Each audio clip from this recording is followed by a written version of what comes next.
Welcome, friends. The time has come to continue the journey together. Philidori is never late, nor are they early. They arrive precisely when they mean to.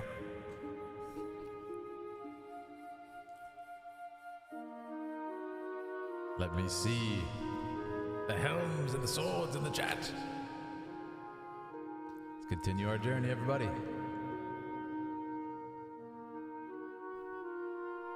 Welcome back, friends. The time has come for more World of Warcraft. Our cinematic journey continues today with more Shadowlands. World of Warcraft with some little sprinkling of viewer choice at the end. It's going to be so much fun, guys. It's going to be so much fun. I can't wait to do it. How you guys doing? I'm going to say hi to everybody in the chat. Just pinning our Discord message up there. Let me say hi. We got all kinds of people. We go back to the we got Triple Tap, HK, Shadowtav, Huthor, Costco, Hot Dog, Campfire, got our lovely mods and members. Bastek, BJ, Honey, Hello, Shay, Azure, Wing, Julius, Matt Whitehead, Thromash, Matt Whitehead again, Linda Graham Tuttle, another member, Knit Fury, Victoria, Anthony Schwartz. Hello, hello, hello, everybody. It's great to see you all. We have OG Dweeb. We have a nameless person that's a member. That's awesome. You have no name. Jerry Boris, Zafira, Chimera, Kate, Michelle, Vanessa. So many legends in the chat. Dumas, Ahmed, Sammy, Copperturn, Mags the Ghoul, Radoslav. Hello, Hyrelia, Carlos, Rojas, Hakan, Lucy, Sky, Rook, Frosty Gear, Light Bright, Sows, Pineapple Studios. Guys, we're in for a treat tonight. It's going to be so much fun. Also, I got to show you something really cool that Aaliyah made me. Look at this behind me. Do we have any Berserk fans? Do we have any Berserk fans? Look at that. Ready? How cool is that? How cool is that, huh? She made that for me. How insane is that? Anyways, the Philidori are here. We're super glad to be here. I gotta put wood on the fire. It's completely not on right now. I don't know why. I can't wait. Hello, hail the Philidori. Victorious Philidori. Ellen's here. Hello, Ellen. Bota. Yeah, we're gonna have a great night. The brand. The brand. Oh, yes, the brand. Even your rage. Even your rage. Your pain. Oh, it's so cool. Anyways, I love Berserk. We are mega fans. And isn't that the coolest thing? She made that. Like, she made it from scratch. Made it light up and stuff. Hello, Spippy Sugarfuse. Goddess of Fate. Draglock. Kevin Chong. No way. I was just looking at your old WoW reaction video. And now you're here. It's great to have you. Kevin Chong. So awesome. Yeah. We are prepared. You guys are the best. Shout out to Aaliyah. Yep, there she is. Follow her. So guys, it's going to be a great night as always. We're going to be doing Shadowlands cinematics. Like I said, a little bit of Dragoon members, viewer choice sprinkled in at the end. I think absolutely no problem tonight. We are finishing Shadowlands. You heard it here. We're finishing Shadowlands cinematics. I see absolutely no reason why that's not possible. Good morning, Tromash. So yeah, it's going to be really, really fun. I can't wait for it. So yes, I have to put wood on the fire in a second. I don't know how it went out so fast completely. What is going on here? But yes, it's gonna be great. What is it made of? The Berserk sigil. It's made of, what is it made of? She 3D printed it, got light, got an LED tube strip thing and like put it inside the thing and then constructed the two pieces together like a negative and a positive version. Constructed them together. After that, she wired it with electricity, a rare power in our world, and then she contributed with a USB plug, and then it plugs in and it explodes. Huh? Yeah, it's awesome. It explodes with power. Look at it. How cool is that? Remember, chat, no spoil it. That's a good point, everybody. no spoilers. You know why? Because if you do spoilers, this is what will happen to you.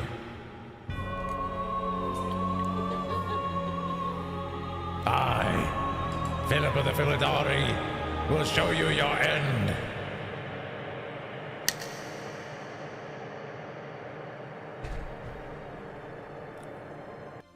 So watch out. Spoilers. Watch out. Spoiler enthusiasts.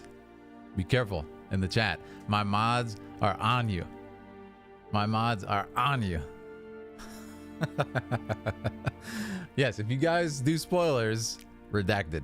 That's what's gonna happen to you. You will be redacted permanently. Yes, beheaded, banished. For the record, I believe the issue with the Arbiter, I don't know what you're talking about, but I can't wait to see more. Alchemist, how you doing, man? Yeah, spoilers get sent to the Shadowlands by me. By me.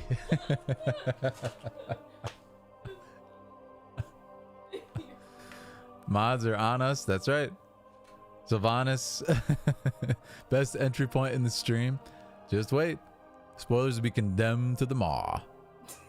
Spoilers will go to the maw. Yes. Just wait. Just wait. Will you cover manga? Manga? I would love to cover manga.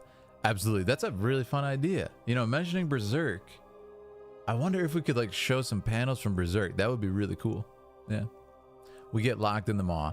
But it's gonna be really good. Let me update you guys on the schedules. So, you know, if you've been following along with the journey here. So what we're doing is we're going to finish Shadowlands, which is going to happen tonight. It's going to be really fun. After that, we might have, it depends on, you know, just the order of stuff here. We might do our community night, big event in Discord, our second big event after Warcraft movie night. I've talked about it a little bit, but me and Aaliyah are going to be here on the stream. You guys who are members are going to get to call in and tell us about your World of Warcraft story, your character, your experience. It's going to be really fun. So that is on the way. After that, of course, it's time. We're going on to the final expansion. I'm going to cover the main cinematic. We're going to go through the cutscenes of Dragonflight. And that's it. We're going to play World of Warcraft together. We're going to make a guild. We're going to hop in. It's going to be so much fun. So just for those of us who've been following the journey here. I've yet to be redacted. Good job, Bounce. Hello, Scott. How you doing? Great to see you. Nimleth. We have a schedule. We all know it's going to happen. Yes. Well, less a schedule, more, you know, the inevitability of the Shadowlands. You know, it's coming. Hit by a truck and isekai'd into the maw. So hyped. Wow. That's crazy. That sounds like an anime title. It sounds like a blast. Yeah, that time I got hit by a truck and then turned into a slime and isekai'd into this maw. Yeah, I'd love to hear everybody's wild stories. Wow. That's funny. I've been waiting since November to see Phil's reaction to Dragonflight. It's coming, Campfire. I can't wait. It's gonna be awesome. The coming attractions. Yeah, this is coming attractions. Hello, Charlene. How you doing? So, anyways, that's the business for tonight. I'm not sure if Akariat is here, but I'm gonna have to go grab that Shadowlands thing. Anthony, we have a new dragoon.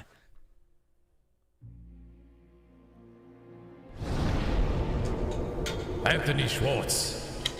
Welcome to the Order of Dragoons, our highest honor and our most powerful warriors.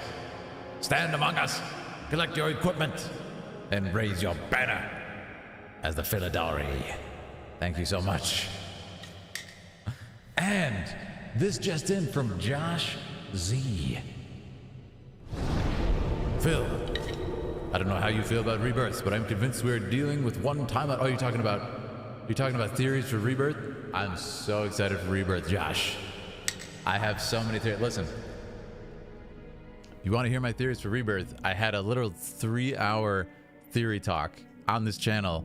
I think it was like a week or two ago with Sleep Easy, like the #1, like makes 5-hour videos on theories guy. So if you like FF7, check out this video. I had so much fun with it. Sleep Easy is a close friend of mine. We met out in LA at the FF16 event. It's been super fun talking to him. So check that out if you haven't already. We will also be playing Rebirth. we'll be playing Rebirth on the stream. I think it's going to be, I guess, after Warcraft, because we'll be starting Warcraft before then. You know, our first kind of humongous full game that we'll play through, you know? So I can't wait. Oh, Akariat is here. Thank you so much. Posted it in a few channels. Thank you so much, Akariat. Awesome. It does work if you post it in a sentence. That's really cool. All right, I'm going to grab the playlist from Akariat, or Akaria, excuse me. And we are going to begin in just a couple minutes, guys. I hope you're all excited. Let's see. This is the Shadowlands playlist. Here we go. Yeah, very excited. Awesome. Move that over to this window, and we are set. And we have another member of the Dragoons. Month 2. Anthony Schwartz. Oh, I see. It's your anniversary. Any MMORPGs you play, let me join. I absolutely will. Thank you so much. We may, as I mentioned last time, thank you so much for your continued support as a Dragoon. You guys are the best. As I said last stream, me and Aaliyah had been flirting with the idea of jumping back into FF14 when the graphics improve and checking that out. So there may be a time when we can all play together on that as well. And we have, oh my goodness, Azure Wing has gifted 5 boons of power to the Philidari, and who's collecting is Denny Whitefur, the Hylian warrior, Lucy Sky, Geordie Jedi, and Ahmed Sami. Yes, thank you for these boons of power, Azure. Hey, if you guys got one of those gifts, please drop Azure a thanks in the chat. Enjoy the perks, the emotes, the Discord, access to exclusive channels. Thank you so much, Azure. That's amazing. Yeah, we got new members, guys. Enjoy the emotes, collect your helm, and show your support for the Horde or the Alliance in chat. Awesome. Feels like I'm re-experiencing the first time watching these cinematics with your reactions and your attention to detail. Thank you so much, Zol. That means the world. That's why I want to do this. I'm having so much fun with you guys. Just, you know, going through them and experiencing it with the community is just like no other experience. It's so much fun. And to kind of get all the even the stuff like the memes, and even what's another word for something that's even not funny, like the culture of Warcraft that's come across just from talking to you guys. I wouldn't have got that just watching it alone. So it's really cool. Thank you guys for all that. Yeah, and thanks for the links, mods. Awesome. Hello, Willow. We're going to start in just a second. Yeah, we're going through tons of cinematics tonight to finish Shadowlands. I think it's going to be upwards of 20 cinematics tonight. So we're going to kind of get right into it and go crazy. Zost! Botan! Welcome to the Order of the Warriors. Rise and claim your place in our number.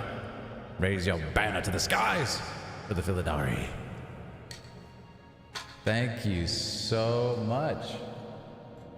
Guys, we got a lot of new members tonight. Welcome to the Warriors, Zolst. All right. No join button for me? It could be you. Yeah, there's a lot of stuff in the video itself on the live stream. There should be a join button. If it's not there, it's on the YouTube channel itself. Chris says for the Horde. I love everybody showing their loyalty. Don't worry, we represent both here. We have Horde and Alliance. I got Keystone Master the other day. What's that? Oh, it's a mount? Cool. So it's going to be good. Anyways, I hope everybody's having a great day. I see Ogre there as well. Welcome, Ogre. We're going to get into it. We got a lot to cover, and I'm super excited. But that's kind of the rough plan of things to come over the next few days. And I'm very excited about it. Yeah, we got some amazing stuff on the way. We've added a few since last week, so finishing it would be a long stream. Don't worry about... Oh, okay. Akari added more to the Shadowlands list. Very cool. So yeah, we'll see how much we can do, but I really want to finish it tonight. Worst case, there'll be a couple more for a quick cleanup stream. But I would love to do viewer choice tonight. As I've said, we had to not do viewer choice yesterday. I actually had to run out and grab something in the Woodland Realm. For the Horde, says Kura Gaming. Horde Girls Club. Wow. Been a Horde player my entire life. Wow, there's a lot of Horde support. And yet Anduin is one of my favorite characters. See, that's what I want to hear. You know, it's obviously fun to play as the Horde or Alliance, but you know, you got to appreciate all the characters. That's where I'm actually having trouble. I love the characters on both sides. They're so interesting. Yeah. My guild got ahead of the curve last week. That's cool. Yeah. Rook says, no, I didn't stream yesterday, Rook. I was going to, but I actually had to step out and into the woodland realm and grab something.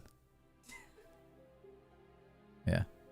Awesome. Well, I'll be doing StarCraft story later on. Yes, most likely. I think we're going to be... well, we've covered a little bit of StarCraft on the viewer choice.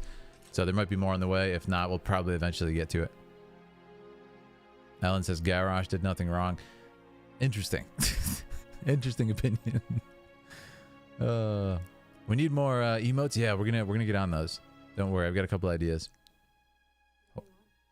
Yeah, what do you guys want for emotes? They said I need a Worgen. I'm not sure what that is, but it sounds awesome. You're a horde at heart. Oh, fellow horde. That's funny. Who gets that? Who gets that crossover joke? Ah, fellow Nord. Did someone say Thunder Fury? No, wasn't me. Will you archive your Rebirth playthrough for those? Oh, absolutely, Alchemist. Yeah, I'm gonna most likely do. You know, I'll do the streams, and then they'll just like exist as a Let's Play on YouTube. It's gonna be the best thing ever. I won't have to. It'll be the first time I've ever actually played a game on YouTube besides Warcraft 3, and we're gonna do, you know, WoW soon. Like, to have an open and close Rebirth stream is gonna be really cool. What's up? If you wanted to, yeah. Yeah, it's nice to, yeah, YouTube streams. So I'll be able to actually just make a playlist, yeah, Alchemist, and you'll be able to go back at your leisure if you don't want to get spoiled and watch all of it. So I just heard Aaliyah giggle. Aaliyah's giggle is like the wind. It appears and it's, you know, wanders across your ears sometimes. So you might just hear it. That giggling in the background, yep. It's apparently an Apple thing. Oh, I see, Kay. Awesome. Yeah, let us know if you have any problems that persist and that doesn't work either. We'll help you out. Thanks so much for support. An emote that is Philidari. Oh, that's a good idea. Maybe we can make like an emblem for the Philidari. I don't know. Yeah, somebody said like my face. I don't know what we could do. Yeah.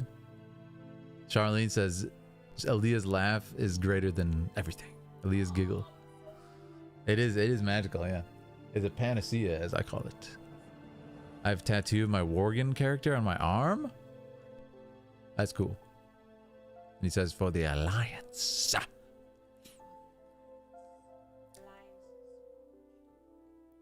Can you hear her Sylvanas voice in the background too? It's like your personal comedic laugh track. That's true. That's very accurate. That is very accurate. Yeah, Aaliyah is like 1 foot away from me drawing, and you just can't see her, but she's exists. She exists.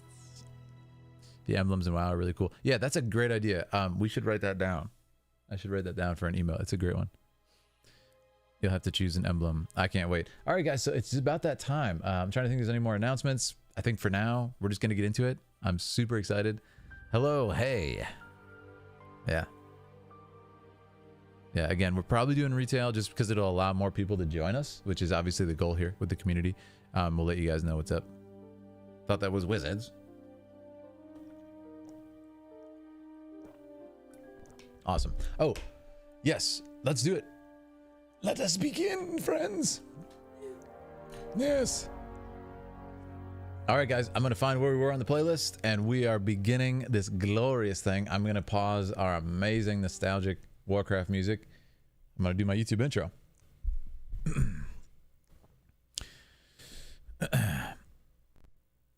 On my World of Warcraft cinematic journey, we have begun our journey through the Shadowlands. In-game cinematics. We saw the Afterlife series. We've seen Anduin Sylvanas speaking, and Sylvanas' tough decision. And now we continue our Shadowlands journey. If you've been enjoying our time together, please consider watching some of the other videos we've covered on this channel, including the entire World of Warcraft experience. Let us begin. All right, guys, the time has come. Let's get into it. I'm very excited Let me pull up our playlist. Might as well show you guys too.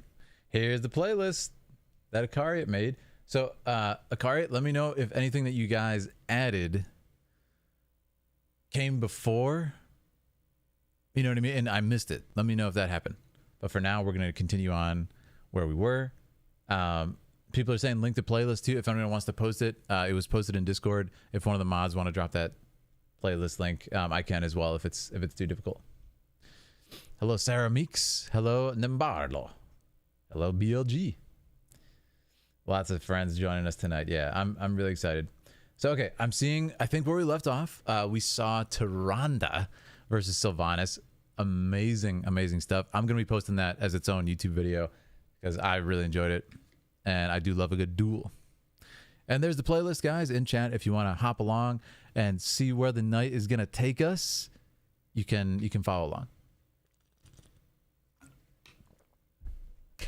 Very fun. Man, I was thinking about the tier list that we did too. We did a Warcraft tier list a few days ago, probably like a couple weeks ago. That was so much fun, and I love seeing all of your tier lists that you made in Discord. That was awesome. So we got to do that again sometime.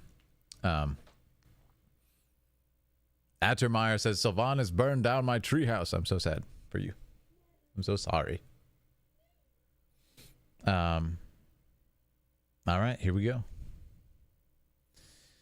The time has come. So yeah, we left off on this battle. I think yeah, oh, it shows the one I watched. How convenient is that? Anduin claims the sigil. What a crazy title. Leah's like saying some cool stuff behind me. Saying some pretty cool stuff. All right. All right, just centering up here. This is going to be awesome. So this cutscene it's like a Dragon Ball Z episode name. Anduin claims the sigil of the Ardenweald cutscene. Awesome. All right. Here we go, guys. Let's buckle up. And let's check it out. Let me check the quality is high up. I think it's maxed. It's not maxed out. Now we continue. So I will say, as I do, Lore Masters, join me in battle once again. Here we go. Whoa. Anduin, no! Resist him! Jaina. Do not let the jailer win! Oh no. Wow, that's the first time I saw Anduin like taken over. He's claimed the sigil. We will save you, Anduin. No matter what it takes. Wow, that was wild. That was a short one, like 30 seconds, but it was really, really good. The audio seems to be a bit quiet. It might have just been that particular cutscene, but that was awesome. Wow. It's funny because like I didn't even think about that. How are his allies gonna take this? Jaina. Oh, it's interesting to see Bolvar there too. Let me look at the beginning again. Yeah, Bolvar, Jaina, and somebody. I assume it's like the player character. Anduin, no! Yeah, that's awesome. Resist him! Do not let the jailer win! So he claims the sigil.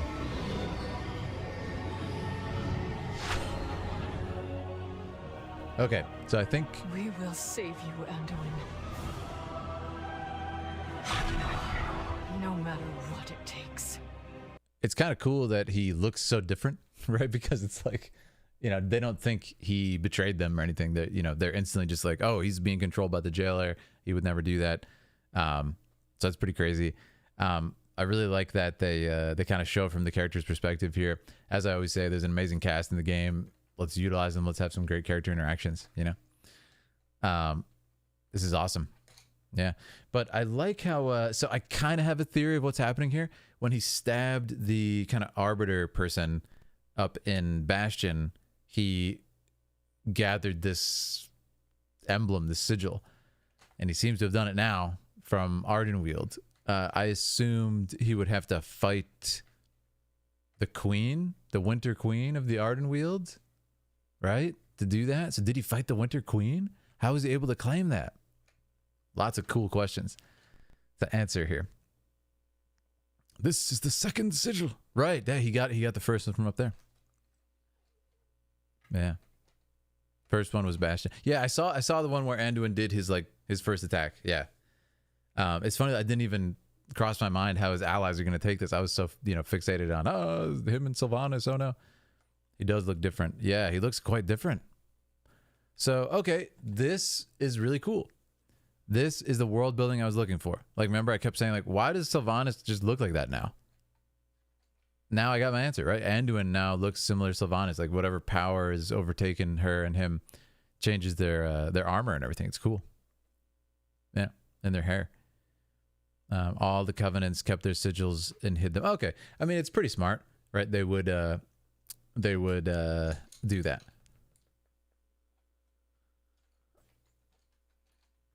Nemanja Davidovich asks, Philip, is Anduin Sylvanas' step-husband?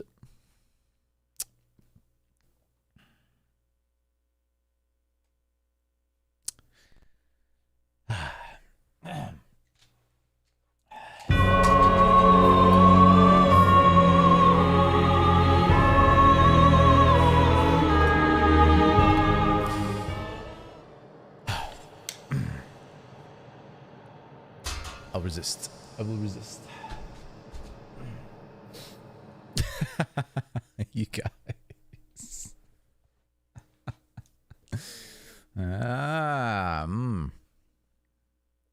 Watch out. Watch out for that.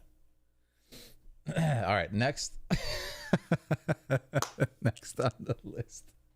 Next on the list. I loved it. It's 30 seconds. It was right to the point. I love how we're kind of continuing here. Oh, I may have what I was looking for in the next cutscene. It says the Winter Queen is going to be involved, so I'm really loving it. Step rival, maybe, you guys. I volunteer for step husband. Caught in 4K. Wow. You have awoken something ancient. I love that someone made that. That someone was Leah. You guys are wild. He'd be the perfect step husband for her, actually.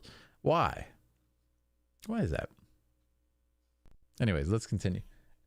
Anduin claims the sigil. And now, the Winter Queen. We got a little bit of a more substantial cutscene here. We're at like a minute and a half for this one. It's going to be really fun. I can't wait. I can't wait. I think the good... Sylvanas' sister. Who is Sylvanas' sister? I remember now. There's like an image of her, but it's been a while. You got it, Phil. The Archon kept her sigil in her spirit. Oh, so it's kind of cool. Like it's not a normal thing. Akaria says, I'll volunteer for Anduin's stepwife. Noble pursuit. And I wish y'all the best in it. I do wish y'all the best in it. She has Nathanos. Not according to Tyrande. From what I just watched. I'm taking applications for platonic sugar daddy. Any takers? Wait, what? What is going on in this chat? Don't make me get the sword out again. Don't activate Boss Phil again. Boss battle, okay? She has two sisters. One is a high elf. The other became a void elf. Okay. Illyria and Virisa. Okay. Wow. How you doing, Kazera? Good to see you. You guys are wild. The step like conversions that are happening here is dizzying. Costco hot dog says we'll allow it. Okay, I don't know what you're talking about, but great. The mod has spoken. Let's continue. Here we are, the Winter Queen. Through drought and loss, Ardenweald suffered. Awesome. But together we have saved our home from a terrible darkness. Yeah. With perseverance, and kinship. Hope is restored to our groves. So this is after Anduin took And it. our hearts as Whoa. well. Who is that? Shandis? Today the forest's heart is made whole. The cycle is renewed. Whoa. Death and life in harmony once more. Great song. A new sigil arises to embody our covenant's A new future. sigil. My hunter, Beautiful music. you have done well. You have the thanks of all Ardenweald. Is that you, the hunter? Do not forsake. The Winter Queen is bound to her counterpart What is this? in the realms of life. Together, they embody the balance of the great cycle. Through sorrow and understanding, the Night Fae sigil has been reborn. Okay. And perhaps their kinship as well. Sounded cool. Okay. Awesome. That was really cool. I have a million questions with this one. I feel like obviously the gameplay. That's a Worgen. That's what you guys meant. Hunter is the champion. Okay. I'm really confused with that because I was like, you can be a werewolf looking guy like again as a player. That's cool. That's really awesome. Okay. So she remade the sigil. Conspiracy theory, somebody says. Somebody's like, great question, so nobody knows? Nobody knows? That definitely should have come later, says will be. Well, listen, we're not doing gameplay stuff on these. So, you know, if you like fought a boss battle, I'm not going to see it typically. Yeah.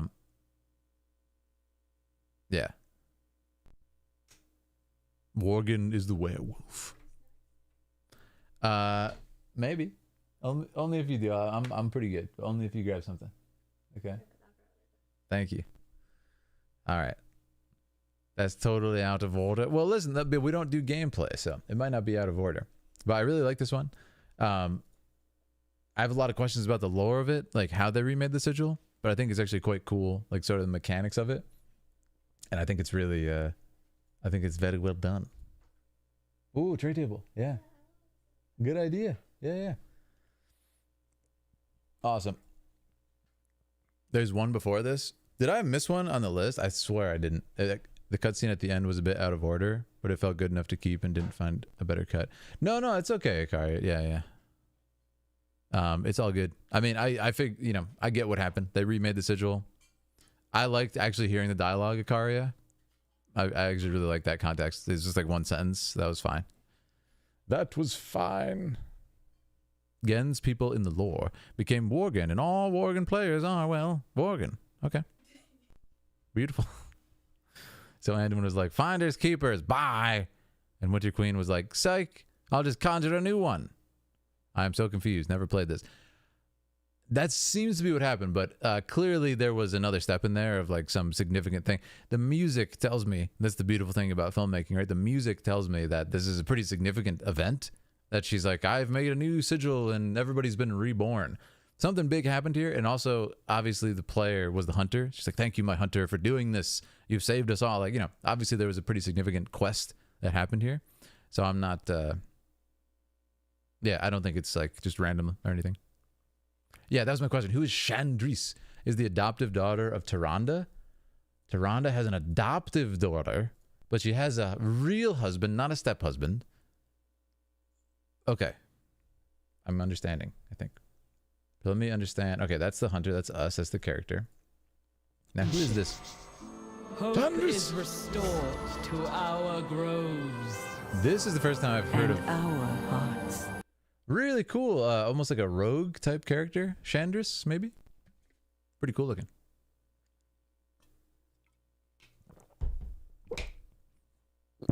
And that is Tyrande right there.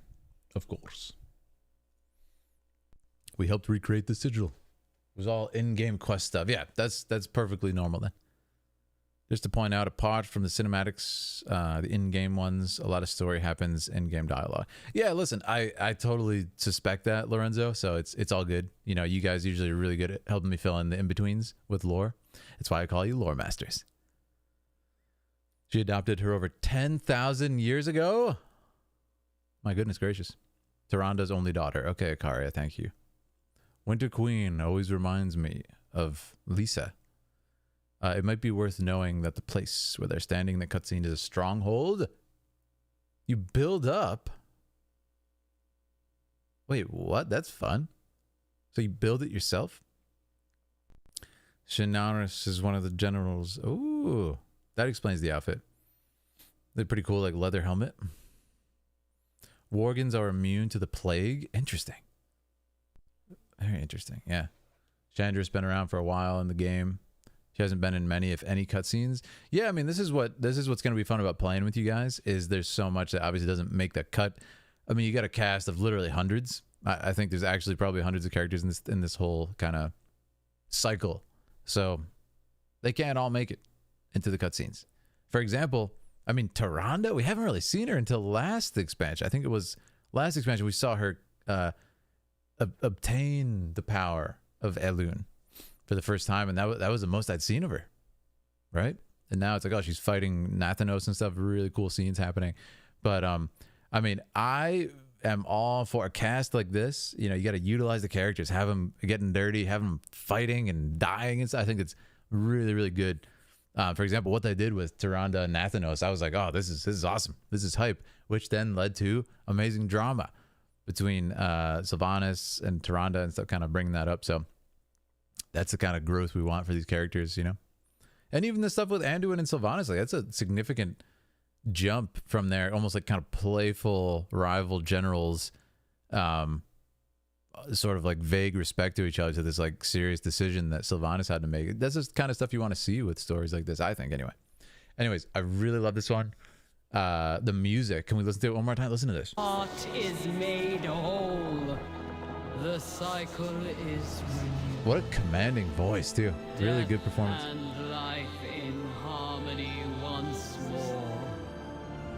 The music is just beautiful. Arises to embody our covenant's future. Can I ask you guys, this melody, is this like a theme for the Ardenweald, for the Winter Queen? Like, what is this? Because it sounds so significant in the story. My hunter, Incredible. you have done well. This is a character theme? You have the thanks of all Ardenweald. Yeah. Do not. Really, really nice situation. I loved it. Musically, I think honestly the music is the standout there, and of course the performance, which those tend to be the standouts. That's the Ardenweald theme. Okay, awesome. Thank you. Yeah, those tend to be the standouts in the in-game cutscenes that aren't pre-rendered, like this. Actually, is this pre-rendered? No, it can't be, because it is a player character. Of course it's not. But yeah, it's just you know, in the in-game ones, they tend not to have as much freedom or sort of cinematic tools, as I like to say. So typically, I love that they go so hard on the music and the performance for these, because it makes up a ton of ground with like storytelling, you know? The Ardenweald zone music. Yeah, love the horns. Yeah, let's listen to the rest of it. It's amazing. And life in harmony once more. Yeah. My Big swell. hunter, you have done well. It's cool because the Ardenweald has this kind of like dream-like feel to it. This has a different feeling. The song is very like conclusive. It's very victorious, but it still has, you know, a little bit of the whimsical feel of it. It's just kind of like, it's conclusive. You know, it feels like we're good. We've closed that book, and it's awesome. It has a bit more of an epic feel than the dream feeling. Yeah. The in-game cutscenes are getting better and better. No, seriously, they are. Like I said, it even took me a second to be like, is this pre-rendered? And then I saw this nice Worgen gentleman. She calls them Hunter because they're in the Ardenweald Covenant. Oh. So if you had chosen Revendrith, she wouldn't have said Hunter. She would have said, you. Ah.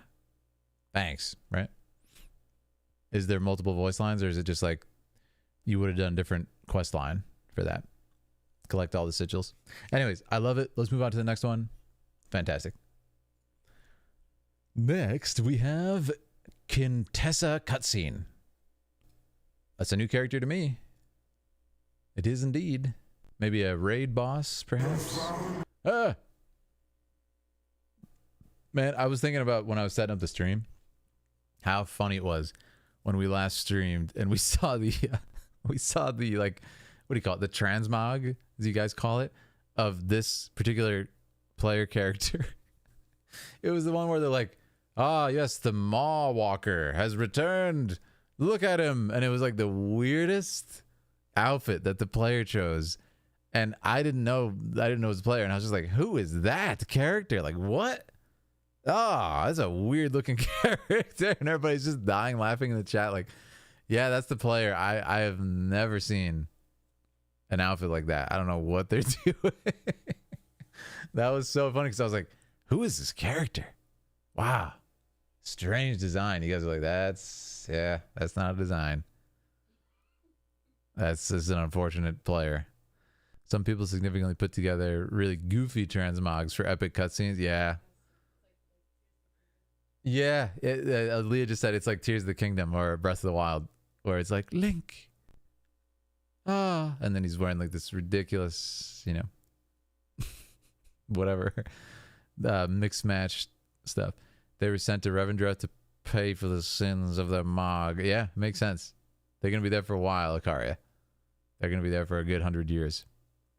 Giving up the anima. I promise you that player didn't choose that outfit. It was leveling gear. Oh, that's what you guys said. Yeah. It was leveling gear that he like had half of it or something, right? So it looked really funny. That's what the conclusion was. Not everyone can afford the transmog mounts. Afford? Now, do you mean in-game currency or real world currency? Oh, it's so funny. But yeah, I love this one. This one's very short. This one's incredibly short. So let's just blast through it. Indeed, we have.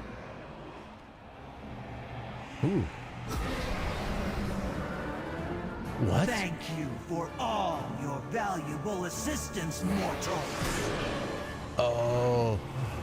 Look at this, guys. How many spies has the banished one seated among us? Jailer. You can ask him yourself once we arrive in Torghast. He is quite eager to meet you. Kill the Maw Walker. That's you, the Maw Walker. And make it quick, as a sign of gratitude. Wow.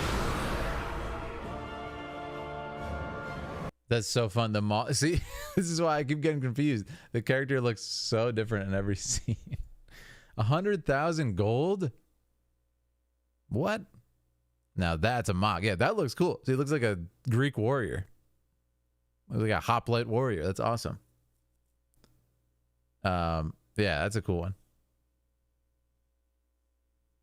Yeah, I like this. And it also fits. It's like, ah, yes, the champion. Remember the demon and harbingers? Khadgar. Same race of demon. They're shapeshifters. Oh, that actually makes a lot of sense. Thank you. Yeah. That dude is a Spartan. Amazing. When your boss tells you you killed the main character, that's never a good omen. Yeah. Usually means you're about to get fired, so to speak. A good way to spot the player characters that they never speak. Yeah, that's a good point, Nimleth. They're always just there. Attack them! And they're just like standing there. Absolutely worth it for the 100K. So, yeah, what I don't know anything. Like, is 100K a lot of money? Is it something that you can get in, 10 days of playing, 100 days of playing, 1,000 days of playing? Like, what does that mean? Or is it something you can grind out for like 100 hours, or can you just sell stuff and get it? Awesome. Thanks for that Twitch link. All right, guys, let's continue.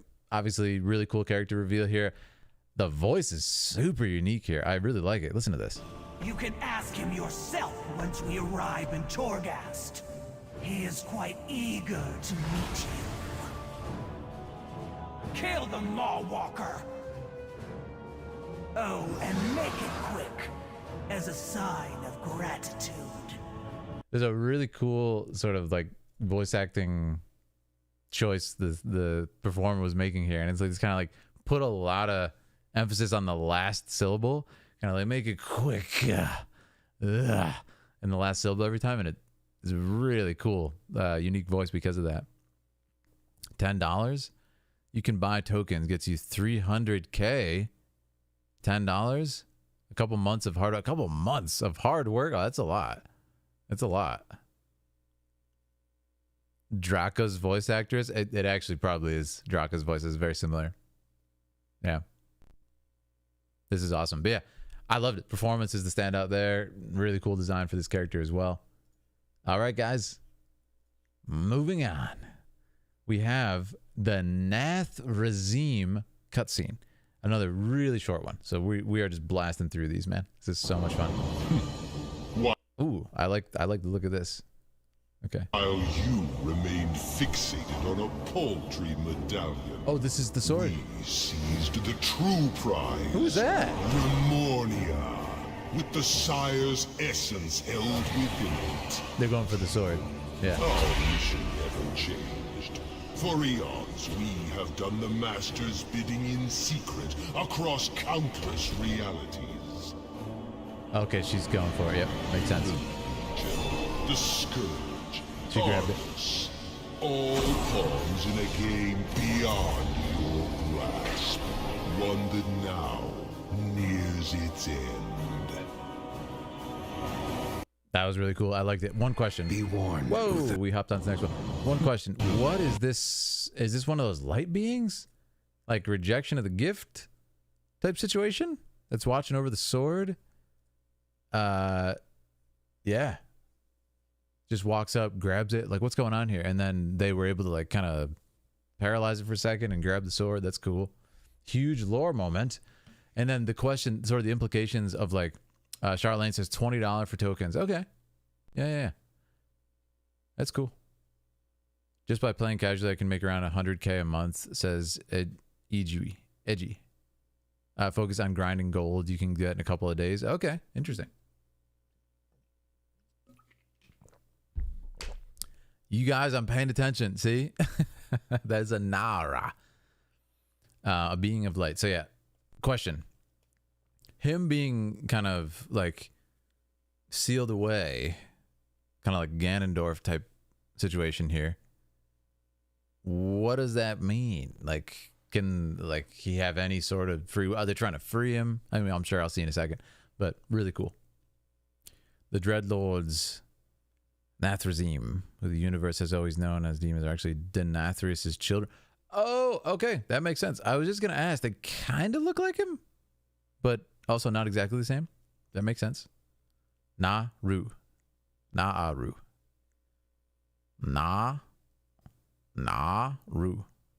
Okay, thank you. It's not true. You make a lot of from professions.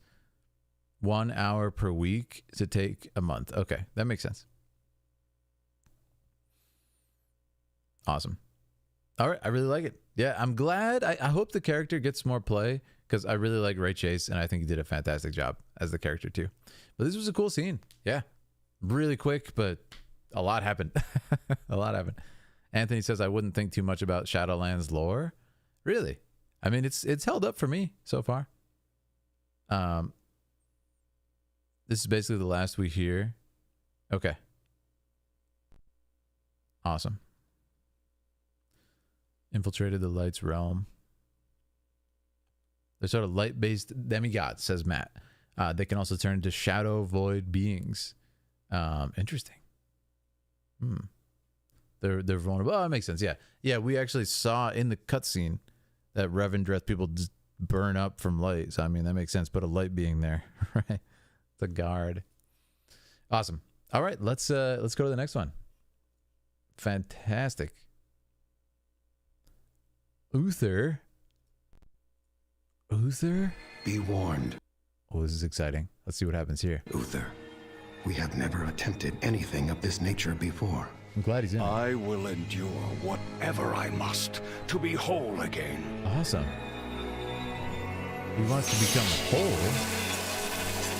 Why are they allowing that? Doesn't it go against the way? I cannot The shard! It is too much! He is being overwhelmed! We must help him. Friends, aid me! Whoa.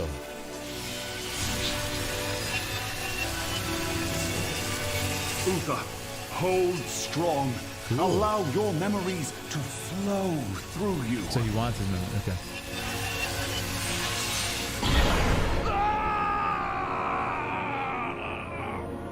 Yeah, he had to get rid of his memories of Arthas, so.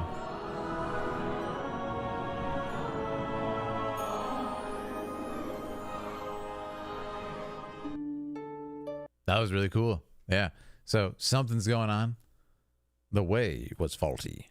His soul was split. That's right. His soul was split. So he actually kind of has a weird situation going on. I didn't remember that. Yeah. Repairing his shattered soul. That's so cool.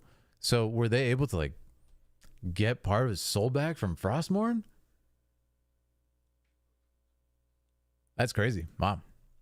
Really curious about the mechanics of that. I mean, I will say they're doing a really good job of setting up the mechanics in each of the realms here, and then we're seeing stuff. Okay, foreshadowing with his soul. Arthas stabs him.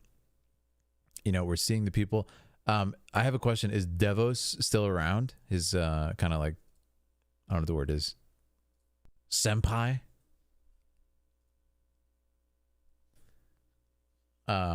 This was a cool quest. The blue shards are souls. Okay. Bastion got reformed. Ooh, that's fun. Makes sense. Seemed to be kind of falling apart there. We find Frostmourne's prisoners. Really? That's crazy. I mean, it makes sense they would be like dead, so. She was a dungeon boss. We killed her. What happened to her? Like, why? Oh, and we redeemed Uther. I see. The ED.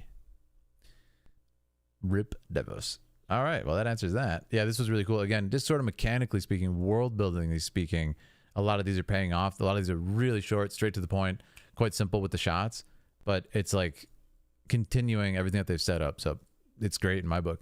I really like seeing him get his soul back as well. All right, guys, we're moving right along here. This is amazing. Now we have Kiran cutscene. WoW patch 9.1. Kiran, let's see it. All 5 paragons are needed for our covenant sigil to be reforged. Okay, makes sense. Yeah. Upon this day, we shall name a new paragon of loyalty.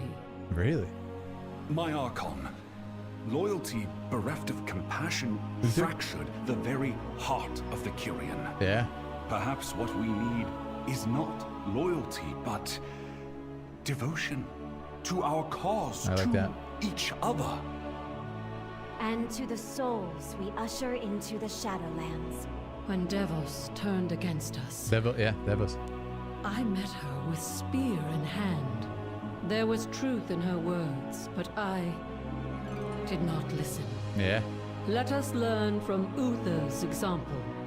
Henceforth, all Kiran shall be offered a choice: to keep their memories, or to let them go. Adrestes, I anoint you paragon of devotion. Cool. And Clea, you shall serve as his hand. Huh. Me? Forgive me, my Archon, but Your devotion to our sacred charge has never faltered. None are more deserving of this honor than you. Thank you, my Archon. We go in service.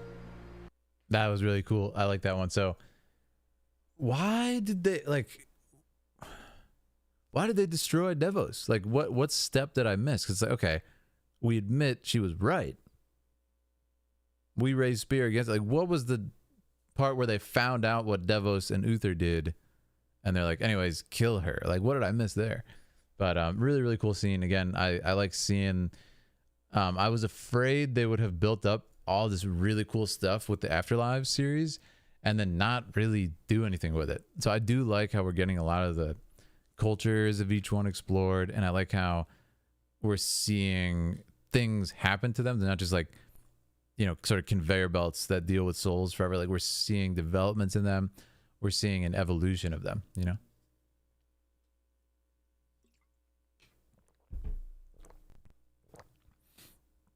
Oh, okay. So Devos was actually just bad. That makes sense. Okay. I missed the whole jailer connection with Devo. That's crazy. Bane Kiran. She went full traitor. Yeah, I didn't realize that. Okay, that explains it. I was like, what? Why did they destroy her? If they said she was right. So this is the being. Oh, that was the other question I had. So sort of like world building question. This is the being that Anduin Kirestia stabbed and got the sigil. They're obviously in the afterlife, right? So they're not really able to be killed again. They're already dead. Right? So she was just like, yeah, whatever. I got stabbed. Right? That makes sense. They're not really able to be destroyed, right? The connection wasn't in cinematics. You didn't miss anything. Okay. That makes sense. Thank you. Drank the same thing that Sylvanas did. Okay. She felt disenfranchised. I mean, they did do her pretty dirty there, but yeah. Devos caused a civil war. So that's why they restructured the whole society? Okay. They can be killed, not easily. Good to know. They can be re-killed. All right, question. So what happens to them? Don't spoil anything. But like, what would happen to one of them if they died again? Like, would they go back to the show up in the Bastion even though they're already there and be like, sort me? What happens if they die again? Or they just like delete them? Enrique!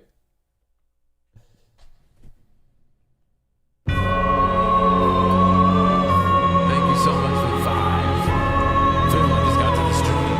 We've heard a lot of stories behind Quest without cinematics. That's why you missed the whole Devos storyline. Thank you.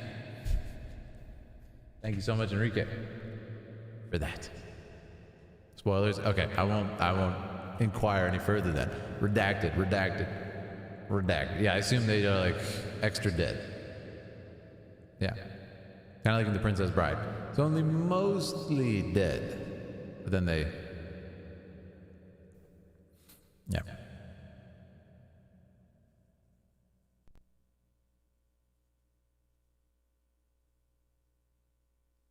All right, perfect. Let's continue on. I love this one. Thank you guys for all the world building assistance. It was very nice. Okay, so this is what we just saw. It was Uther, Kiran ceremony. Cutscene, I believe, is what we have. Let's Many continue. ages have passed since a paragon was last anointed. Longer still, since we have christened Oh, the new wait. temple. I'm so sorry. You guys can't see me. Sorry. Many ages have passed since a paragon was last anointed. Okay. Longer still, since we have christened a new temple. Sorry about the reverb. Today, we do both. Adrestes, step forward. Through trying times, you have embodied patience and compassion. Virtues that will serve you well as paragon of devotion. Okay, so this is like his power up now, which is cool to see.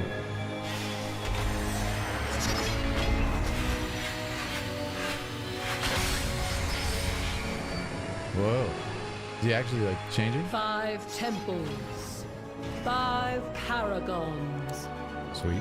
Take your place among us, Adrestes, as we reforge our covenant's sigil.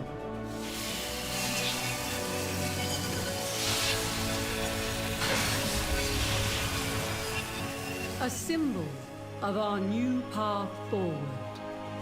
One born of unity between Kiran and Forsworn alike.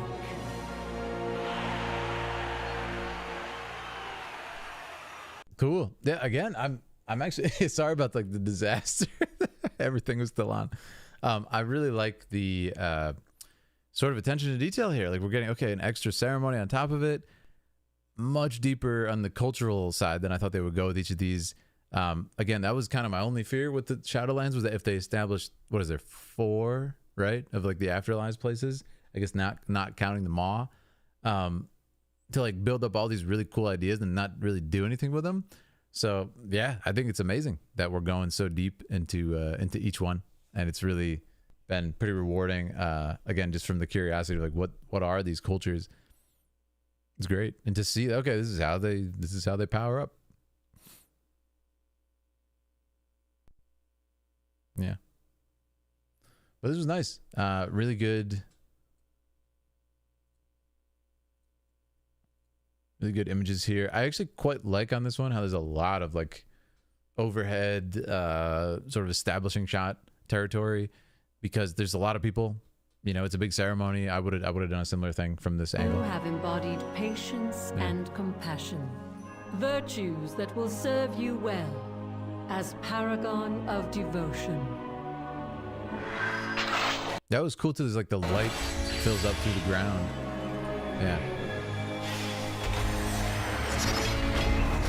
Awesome to see. Again, just sort of the mechanics of it. I think it's awesome. 5 temples, 5 paragons.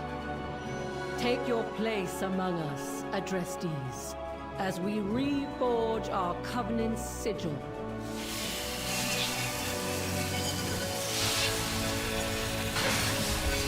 That's awesome. A symbol of our new path forward. One born of unity between Kiran and Forsworn alike. Yeah. So interesting. We're getting each of the cultures remaking their sigils. And I assume again the player would have like a massive part in all that.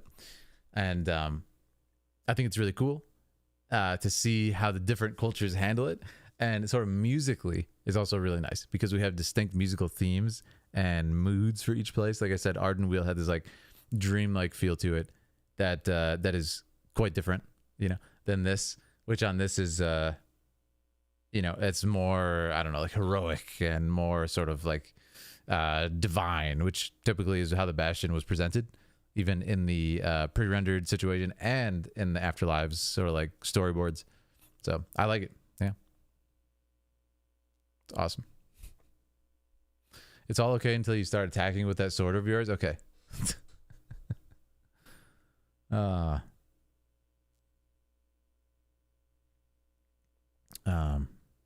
we're doing great. We're blasting through these, and that was, so we've seen Ardenweald, we've seen Bastion. I also like how I spent a lot of time looking at the Afterlives ones, because it's allowing me to kind of remember all the names and everything. So that's been pretty awesome.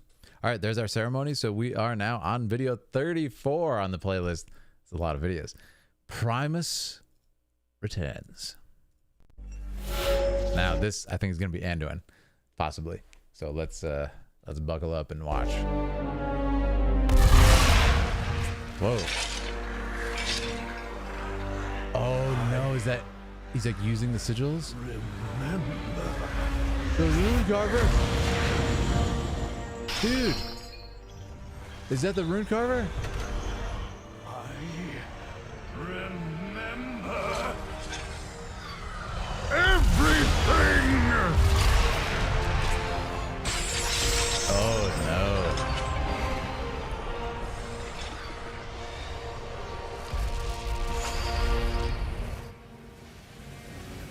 So that's the guy My who... Primus! You've been trapped here all this time? You A voice. brought my sigil to Zoval's lair? Forgive me, Master. What? We were only...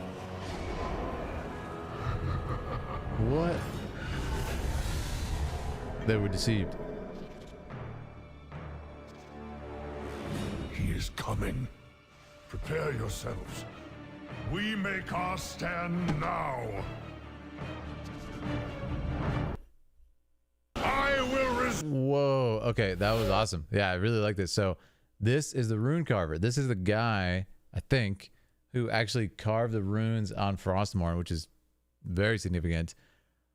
I don't know who this guy is. This is where they took the Ardenweald's sigil and gave it to the rune carver so he could power up and escape. Very interesting. Yeah. Edwin, so if you want to hop in the Discord, the list has been posted there. It's also been posted in chat a couple times by Akaria, who made it. Also, Billy Daniel, welcome to your first stream. It's awesome to have you. Really appreciate you stopping by. The sigils keys. Yeah, that makes sense from how they're using them. Yeah.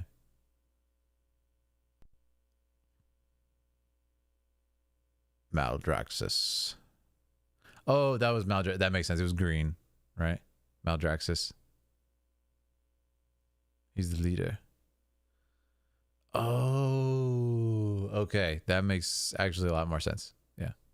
Primus. Very cool. It looks like the next one just plays instantly into it. So let's just let it play. It looks like 5 seconds later. So. Stand now. I want to see the stand, so let's just watch. I will resist you to my last, Sobal. What? Should you strike me down, he's strong. My sigil will be lost to you forever. We finally see Sobal fight. There is another way. No, Anduin, don't do this. Mournblade.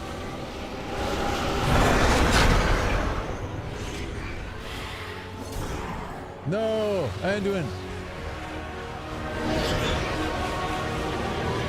Oh no.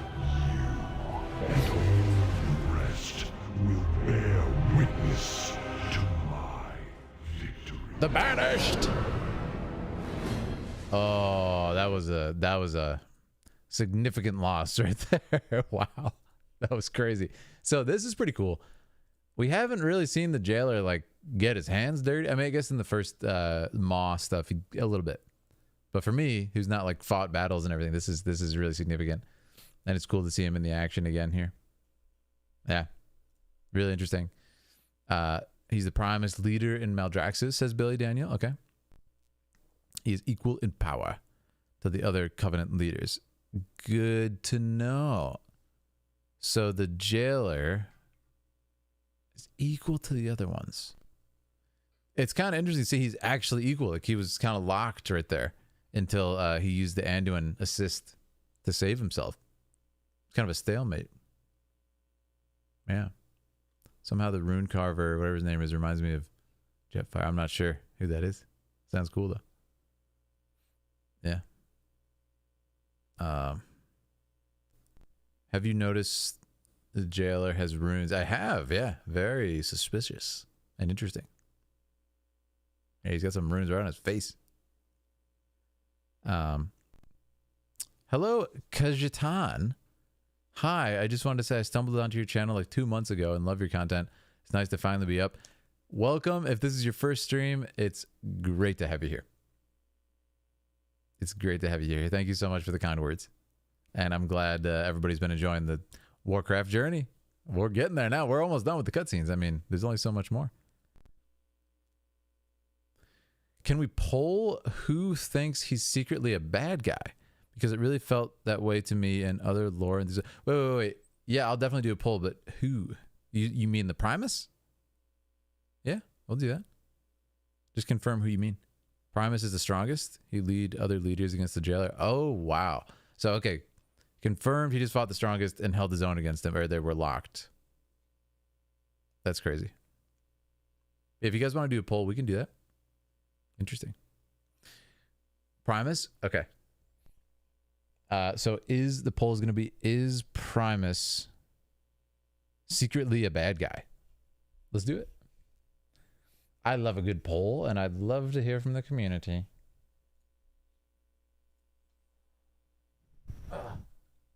Is Primus secretly a bad guy?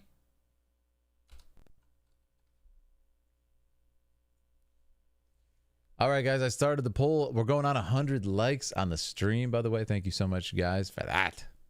All right, I want to see these votes. Is Primus secretly a bad guy? People are saying yes. 50% of people, 56% of people, 52 say yes. Wow.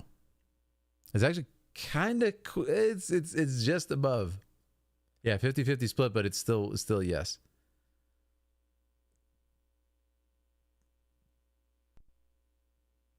Wow. Fascinating.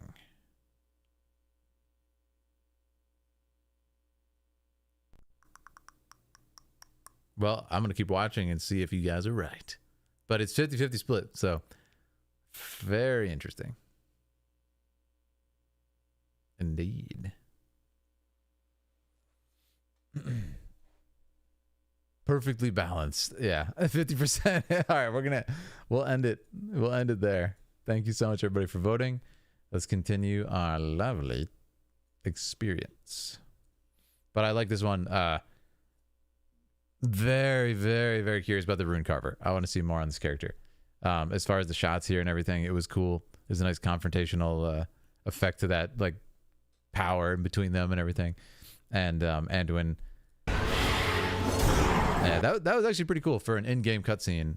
Choreography speaking, to have him go, you know, like that and have the effect come out. And that is definitely in-game, so that was cool to see. Yeah.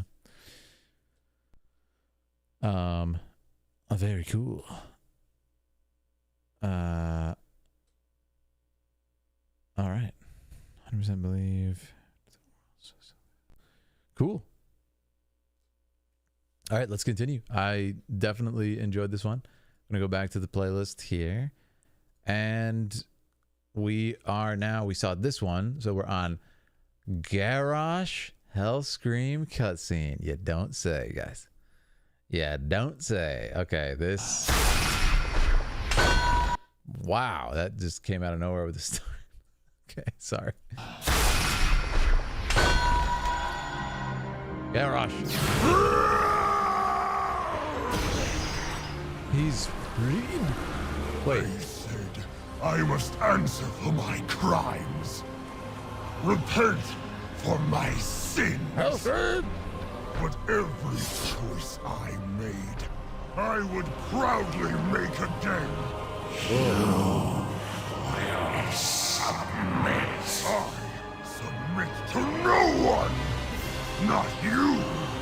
Not the jailer. And not that coward Thrall. For the Horde!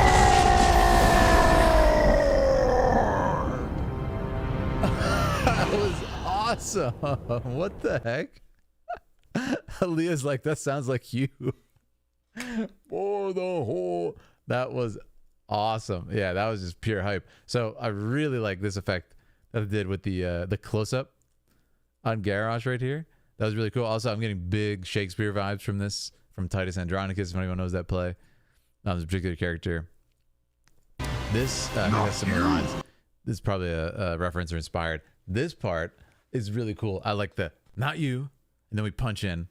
Yeah, let me see. Come on, Horde enthusiasts. Let me see the symbol in the chat. Come on, members. Come on. I would do it again. So yeah, there's a great sign, a great line from Titus Andronicus, where a particular character, Aaron the Moor, is like, he pretty much says like, my only regret that I did 10,000 evil deeds is that I cannot do, that I did 1,000 evil deeds is that I cannot do 10,000 more. He deserved to be a battery. Wow, for the Horde. Huge lore guy. He's awesome, man. He fights for the Horde. That is actually very interesting that he said for the Horde, considering now he's just like a specter in the afterlife. That's awesome. Indeed. But I like this, how they do the close-ups here. Not the jailer, and not that coward Thrall. And it gives a crazy effect. That's the beauty of framing. Look what happens. He looks crazy when you frame it right above his eyebrows there. And we have 5 gifted boons of power. Linda Graham Tuttle has given 5 boons of power to Norwegian Viking, Mike Jeffrey, Andy E, Thontor, and OG Dweeb. Thank you for these boons of power, Linda. Your cat looks like a true Philidari in that picture. Thank you so much. That was awesome. Guys, if you got one of those sub gifts, please thank Linda. And let me see the swords in the chat.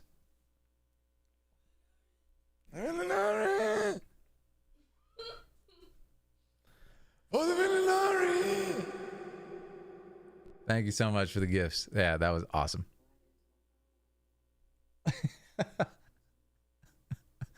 Yeah, that was awesome. Yeah, thank you. I see those people who got those beautiful sub gifts. Also, those custom emblems that you guys have next to your names, the members, those are starting to evolve for some of you. Those are starting to evolve. The swords are going to keep powering up, so stay tuned for that. Yeah. The background Aaliyah laugh. Yeah, it's classic. It's classic. Awesome. Linda says, welcome. The more the merrier. Ah, that means the world, Linda. Thank you so much for the support. Yeah, I can't wait. We're going to be playing Warcraft soon, guys. That's awesome. Yeah, really cool scene, though. I like this one. And, I mean, the performance is insane. Listen to this.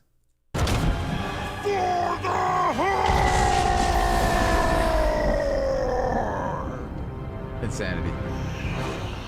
So that's Garrosh. He's done. He's dead now, like forever. Why did that happen to him? What did he do? He attacked. He attacked this being. So I assume what happened is he just like.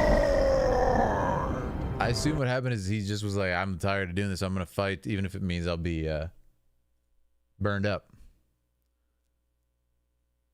Proud to be the first, says Unka Noah. What a legend. Absolute legend. He's stuck in the past crimes. Thank you so much, Dromash. Not sure if you watched Garrosh's end in the in-game cinematic, but his voicing is amazing. I have. And it was awesome. It was absolutely awesome. Thank you for the 5, Dromash. Incredible super chat. You guys are the best. Super supportive tonight. Thank you guys. It was a raid boss ending. Oh, I see. So, oh, you got to fight Garrosh like that? You? That's beautiful. We'd love to see that. Yes. I believe we've hit 100 likes on the stream too. Thank you guys. Amazing of you. Amazing, simply. Patrick does an amazing job voicing his many characters. Yeah, how many characters does he voice? It's crazy. He was locked up in chains before. We beat up the raid boss. Ah, I see. Okay, I was just trying to figure out the context of the scene. Obviously, it's a really epic moment for Garrosh. I'm just like, what? Who's he talking to? So it was us. He was being used by the raid boss. Oh, that was too much of a villain, so they killed each other. Oh, that's actually kind of cool. I like that.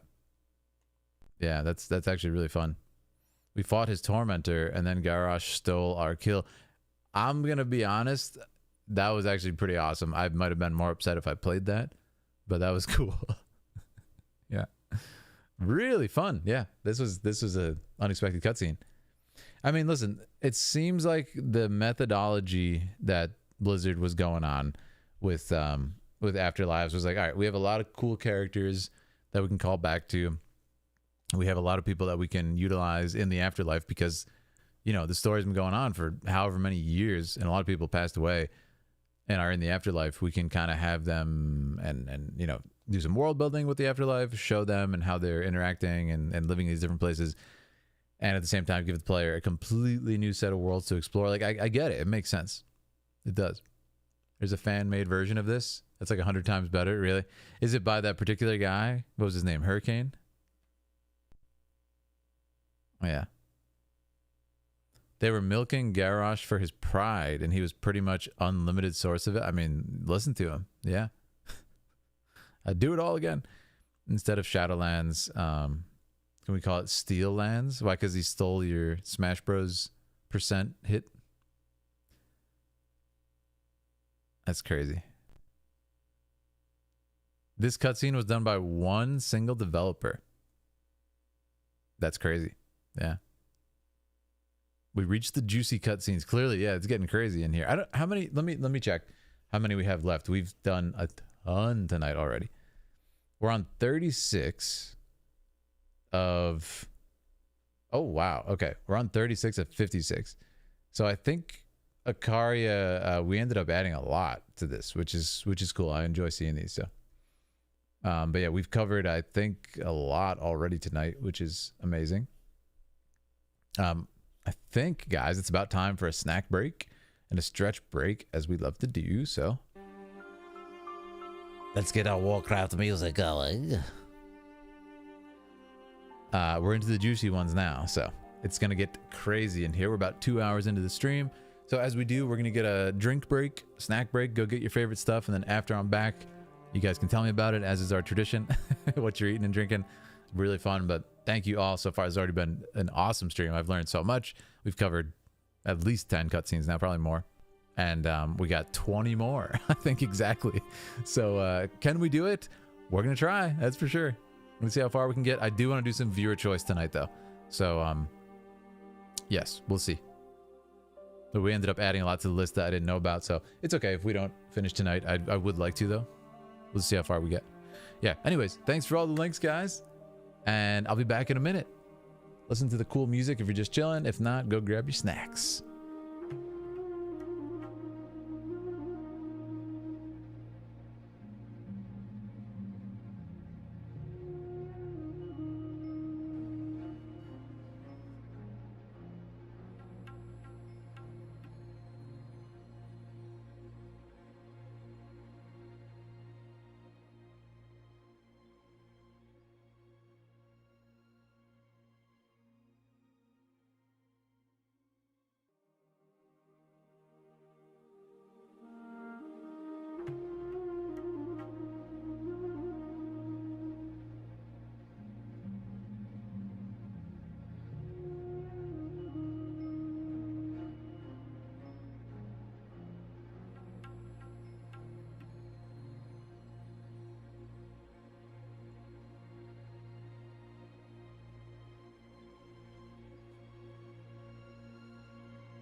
All right, guys, welcome back. I want to hear about those snacks. What'd you guys get? What'd you guys get? Also, if you just joined, look at this awesome thing. Do we have any Berserk fans?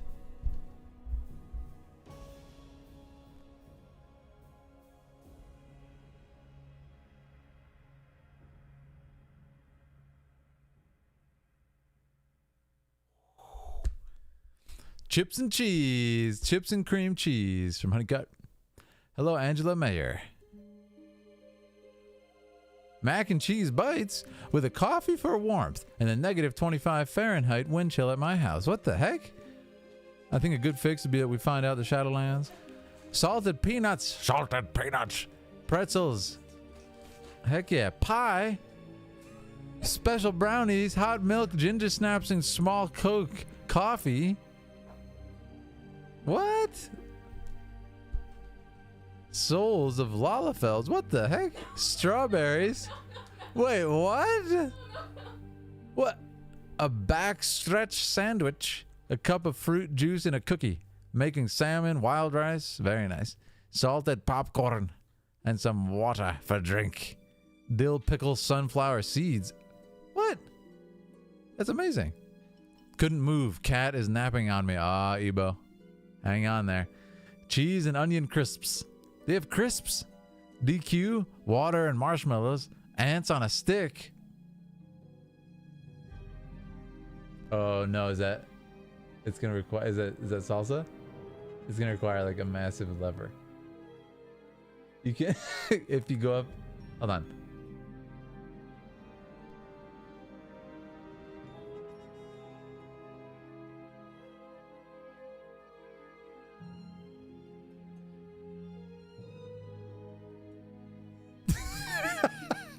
Some Coke, some Pepsis Max and Doritos, potatoes, bacon and Mountain Dew. Do you need help? Pizza and black tea. Apple cinnamon oatmeal. Appease the cat gods. Earl Grey is my favorite. Chocolate pudding.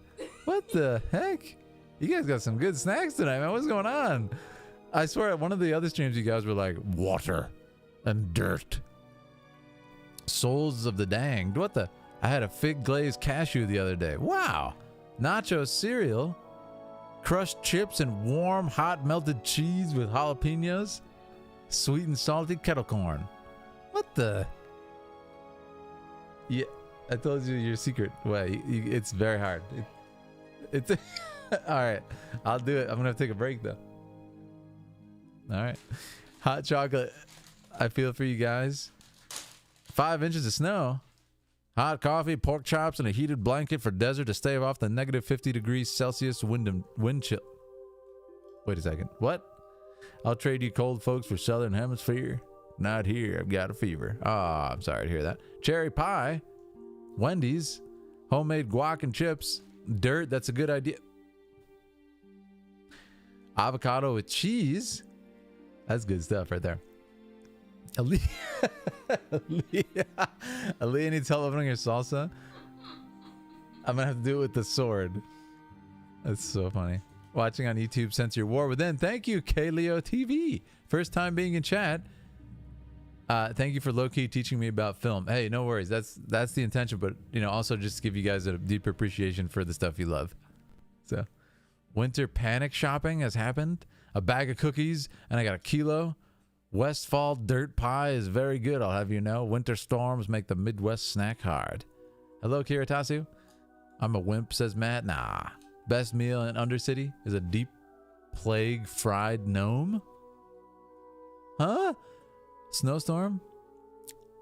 Garrosh dust cereal. You guys are wild. Wild. Casserole and vodka. Oh! Acaria going in. Going in. You guys are amazing. Bravo on the snacks tonight. I didn't know it was like, you know, fancy, awesome snacks night or anything, but you guys are competing in chat or something with these snacks. Believe this? You believe it? 53 here and I'm freezing. Next week it's 20. Says Charlene. Awesome. Somebody said negative 50 degrees. Are you like Where are you? That's actually terrifying. Like, what? What are these? Yes. Celsius? Where are you exactly? On like Pluto? I think I still have some smelly cheese. Okay. During a snowstorm. We're still talking about snacks. I think I still got some smelly cheese, yeah. I miss snack time. No, about to have dinner. Oh, okay, you'll be all right, lady. Well, this has been educational, that's for sure. -50 in Alberta, Canada. That's crazy. That's crazy. I've heard of that place. I hear it's outside of the Elven realm, though. I'm saving my vodka for later in my Blizzard journey. Nice. Now, do you mean outside Blizzard, or do you mean Warcraft? Northern Sweden. That laugh, that's Aaliyah. It's +50 here. What? You guys have the most extreme. Somebody in chat, -50, +50. You guys are on like Venus and Pluto or something? Crazy temperatures. -50 with the wind chill all day. You guys, no wonder you're having old smelly cheese and Doritos and whatever else you can get. Probably got like a survival shelter out there. What the heck? 41 in Perth today? It was almost -50 here in Norway. Wow, Hakan. That's incredible. That's crazy. I play a Forsaken Arms Warrior. That's crazy. -12 in Bavaria. Yeah. 72 over here. Oh, you're saying 72 Fahrenheit though. I was like, the heck? Temperature isn't too bad. Wow, this is wild. Yeah. Huge whiskey with snacks, keep you warm. And a fire, of course. That's the way to go, yeah. My hands got swollen. Oh no. That's creepy. Yeah, you gotta be careful with the cold. It's scary stuff. Very scary stuff. Celsius temp is used in Canada as well, right? Yeah, I've heard that. In Florida, it gets below 70. What? That's crazy. Yeah. Well, dang.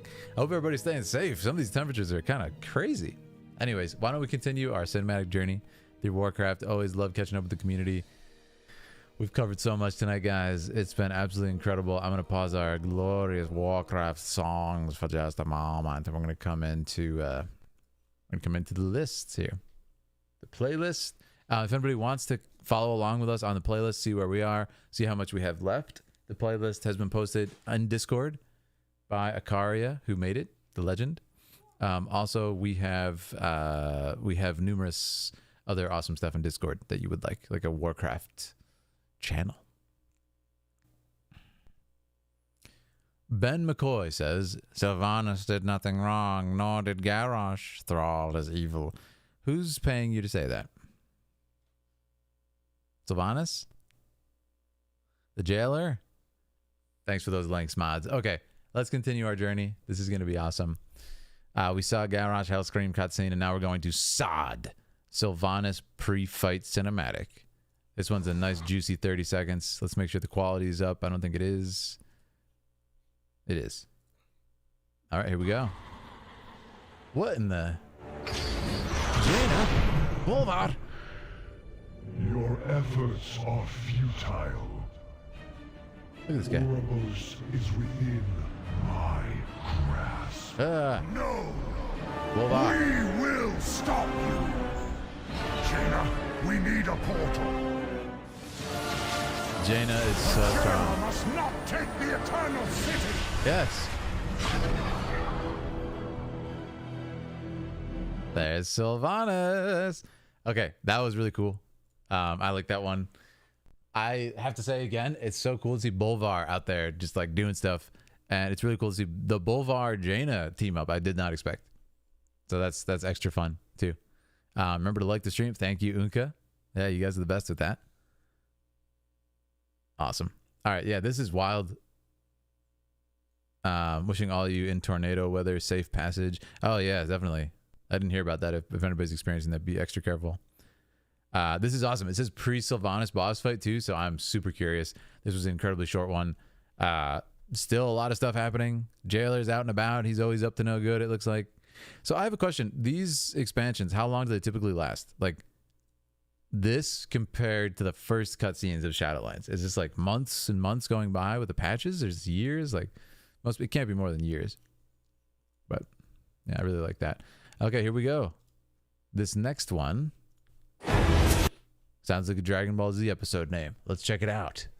Sylvanas' defeat. 2 years? Wow. So that makes sense. Like there's actually been months and months in between each of these things I'm watching sometimes.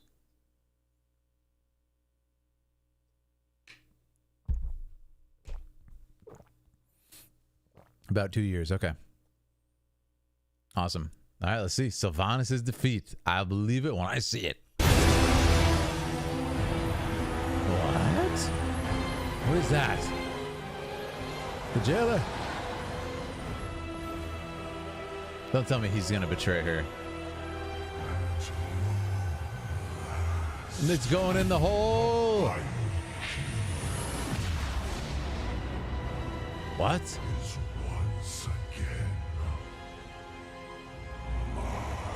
What? His armor?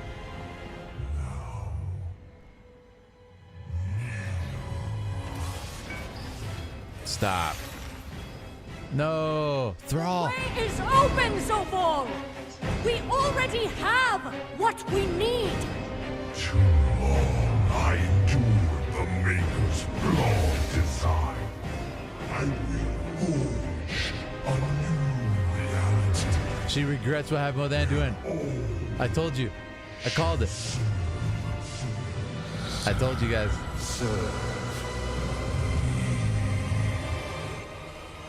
I told you guys. Sylvanas! No.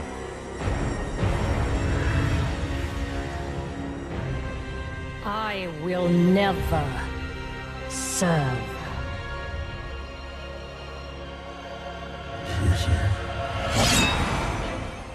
No way. My mortality. You did help restore something stolen from me. Allow me to repay you in kind. Sylvanas! You to their mercy.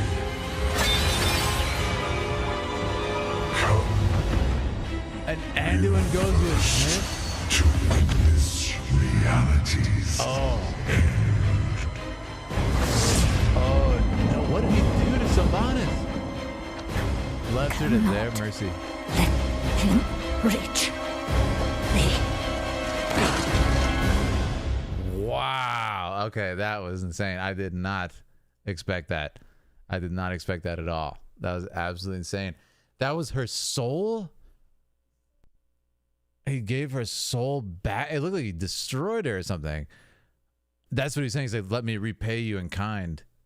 Wow. Okay. So I called it. I told you guys she was feeling regret. And, you know, I'm not saying I'm cool or anything for that. I'm saying the shots were well done. And, you know, the information was conveyed to me by the filmmakers here. And that was really good. Like, yeah, really, really nice. There's a lot to unpack for sure. This is a significant cutscene. So let's look at it. Okay, so I have a question for the lore masters. What is he getting? It's coming out of the...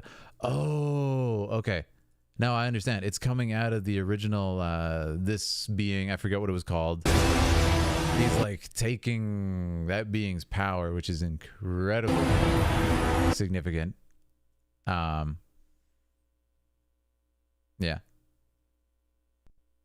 Remember what happened with Uther when he reclaimed the lost part of his soul? Yeah, it was very painful for him. I see. I see what you're talking about. Yeah. Crazy.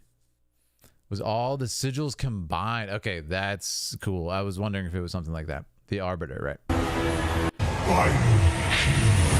So what does he say here? It's kind of hard to hear. Is once again mine. He said the key is once again mine? He looks like the Lich King, man. His armor looks like the Lich King. Insanity. Absolute insanity. I really, really like it. So many spoilers. Oh, watch out.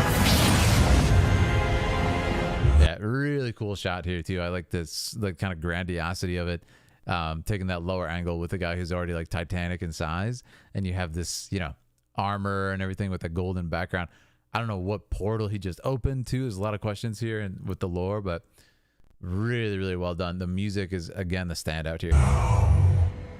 Powerful. Which is cool because, you know, again, for me watching these cutscenes, we have an instant display of his power. You know, now you kneel. So he gets beat down. Yeah, Bolvar, Thrall, Jaina, just absolutely. The way is open, Zovol! Yeah.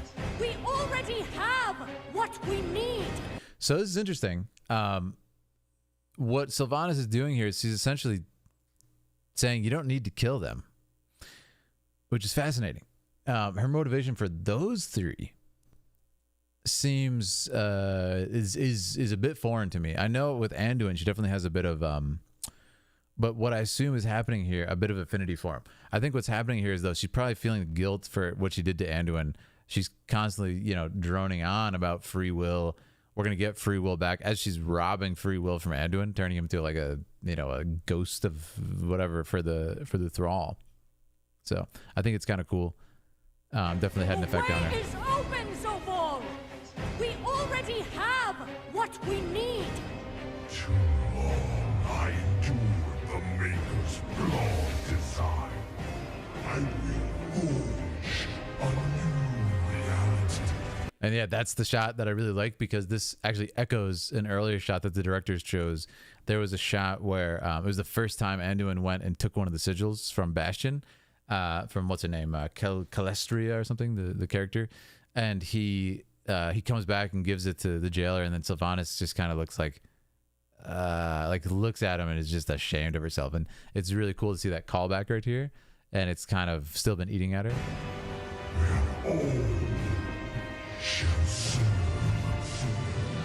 Yeah, and you can see it's really cool to see too, where it's like there's a lot of guilt in her. Yeah, and it's really cool to see even for someone like Sylvanas, who has this kind of like grand plan and stuff, there is actually a point of no return, or there is like actually a line that she doesn't want to cross, you know. So I think it's pretty significant, and it's good to see, because like I said, there's that affinity with her and Anduin, and I think she really feels she went too far with this, you know. So let's see. Yeah, really nice moment here, to kind of give the audience the cues to feel what she's feeling, and it has, you know, it has this feeling of build up. Something's gonna change, you know. Now, of course, the problem here is Sylvanas waited to the moment the jailer was at full power and then attacked. We've just done it like 10 seconds earlier. You might have actually had a chance against him. I assume still not because of his power, but it's okay. So keep in mind, guys, if I'm asking kind of rhetorical questions, people are saying Arthas, Arthas, Arthas. This is Arthas's voice. So I said it looks like the Lich King. Oh, the last serve echo is Arthas. Okay, let me see. Did I miss that earlier?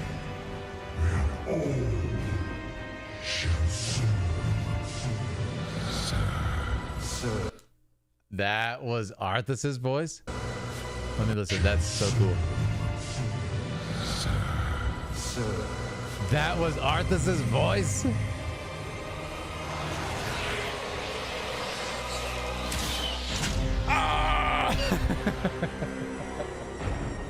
That makes it so much cooler, man. That makes it so much cooler. As a nice echo there.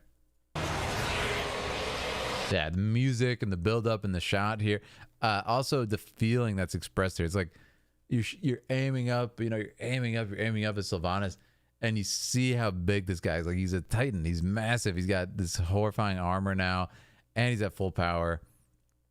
It's cool because it really shows Sylvanas's, like, I don't know what the word is. Like, she really has reached the point of no return. I can't do this anymore. I'm gonna attack him. I know I'm not as strong as him, but I got to do it. It's pretty cool. It's pretty significant. I like that. The problem is, for me, I've just seen the cutscenes, so there's probably some stuff that happened in between this to give her more time to express to the audience what she's been feeling and, how she might have been going down this path. He never went through the Death Knight starter from Wrath where you hear the voices. Yeah, that makes sense. I've not heard that much of the Lich King's voice. I'm going to be dead serious. Yeah, but this was cool to see. Salutations, Roland. Oh, did Roland arrive? Greetings. Yeah, greetings. Thanks so much for stopping by. But no, that shot is definitely one of my favorites. Like I said, it conveys a lot. Let's see. And of course, the catch was a really cool shot there because it's quite a hopeful feeling from here, and it's like, oh, maybe it's gonna work. Maybe this attack is gonna go unnoticed because he's focused on the thing. That's probably what she's thinking, no doubt. And then, of course, he sees out of the corner of his eye, and it's kind of a cool twist for the audience too, because it's like, oh, for once we're actually gonna be rooting on her side, well, at least in this expansion, right? And then to be caught like that is like, oh, we had hope there for a second, Yeah, that's what's cool about this Linda, right? She knew she wouldn't win; she'd rather die. Yeah, that makes sense in the context of this. It was all in the books. Yeah, that's I have mixed feelings about that. I think this works because like I said, we've seen the visual cues. They did impart the information that she was feeling regret with Anduin. They also imparted before she made the decision that she didn't really want to do it, but she was kind of bottlenecked, and her reasoning was like, I've come too far now not to go all the way. So of course she did it, and then she's like, huh, you know what I mean? Huh. Yeah, maybe I don't have to go all the way. It's really cool to kind of see there still is like a level of dignity in there somewhere. Yeah. Awesome. But I liked it. I thought it didn't come out of nowhere. Like some people are saying, it came out of nowhere. There wasn't enough, but hey man, it was in the scenes with Anduin. There was hints of it. The shots, the way the performance was, and again, I don't know if that was performance capture or just animation, but the way they showed kind of her eyes and the work with her eyes and the performance was really, really well done. And it told me, I told you something like this was going to happen. I didn't know exactly what was going to happen, but yeah, I've made some theory about Sylvanas and what I thought she might do. She might rise up against the jailer, and here we are. So it's cool to see kind of realizing, oh, he's too powerful now, and he's too power drunk as well. He's not going to let me be free or anything. So she also just saw it as like I need to take action at this moment. So, yeah. It took Sylvanas a while to realize she was a tool. Well, the only interesting thing here was that I feel Sylvanas did have a plan to do this at some point. I do think in this scene, she wishes she did it earlier. And let me explain why. Again, there's a lot of information in the scene with Anduin. I don't think this was out of nowhere. There's a scene where Anduin says to Sylvanas, he's like, don't you realize you're just a tool? Why do you think that he's not just using you too? And then her reaction is very, very telling. She kind of has this like look on her face, just, anyway, I'll let you decide. And it's like, I remember saying that, what is her thing? She has to have a plan, which tells me she did not, like, she knew that he was doing that, but she had a different plan. She's gonna try and take over for herself. That's what I thought was going on there. And that was my, that was my prediction. That was my theory. So I think what's happening is she probably realizing here, even before she fires, he's too powerful now. She probably couldn't have predicted exactly how powerful he would get. Maybe she wanted to seize that power for herself early. We don't know exactly what might have happened, but I feel this is kind of like, okay, I can't let this go on anymore. So, yeah. Andre says she actually did trust the jailer. Okay, I'm not sure. I haven't read the book yet, but I can't wait to. That's gonna be fun. I think it was on the wish list, but you guys said don't anyone buy it for Phil yet. because it's spoilery right now. So you guys bought me the Arthas and the Illidan, which came. Very excited to check those out. And I might be doing some readings on Patreon for those. That could be really fun. She trusted him, but he was wary because of how he dealt with Anduin. Wait. Oh, no, that makes sense, Charlene. She trusted him, but was scared of how he dealt with Anduin.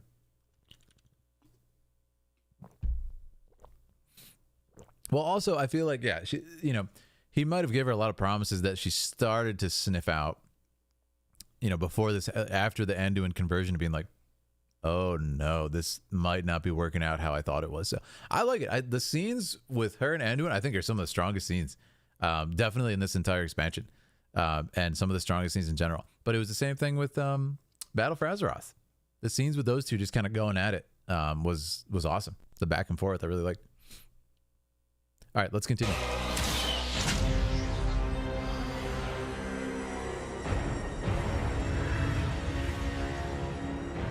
Sylvanas! I will never serve.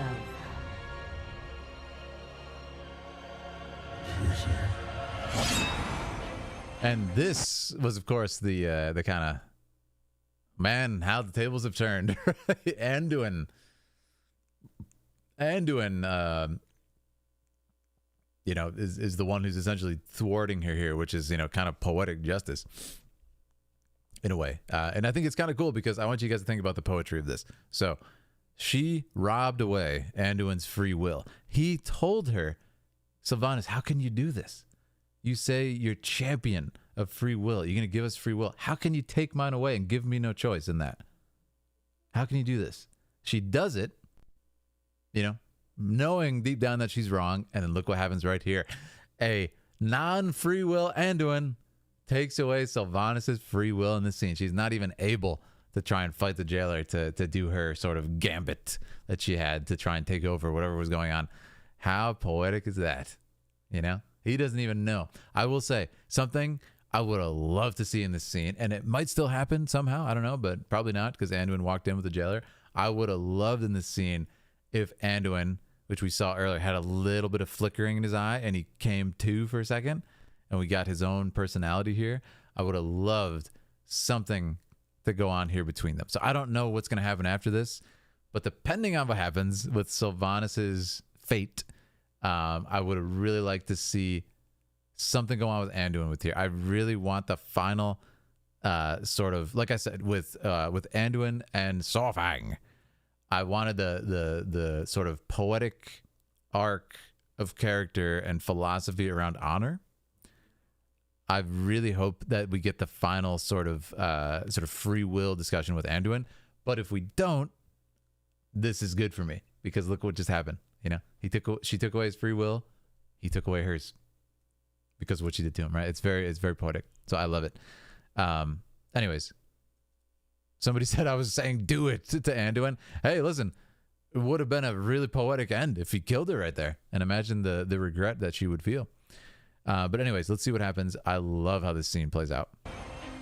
Still chained by mortality. Chained by mortality. Did help restore something stolen from me. Okay. Allow me to repay you. Yeah.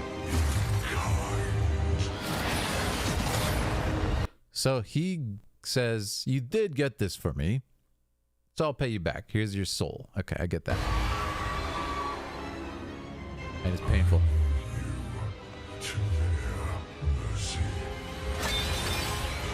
Kind of cool too, because the jailer he's a wise guy. You know, he knows what Sylvanas has done to these people, and he also knows that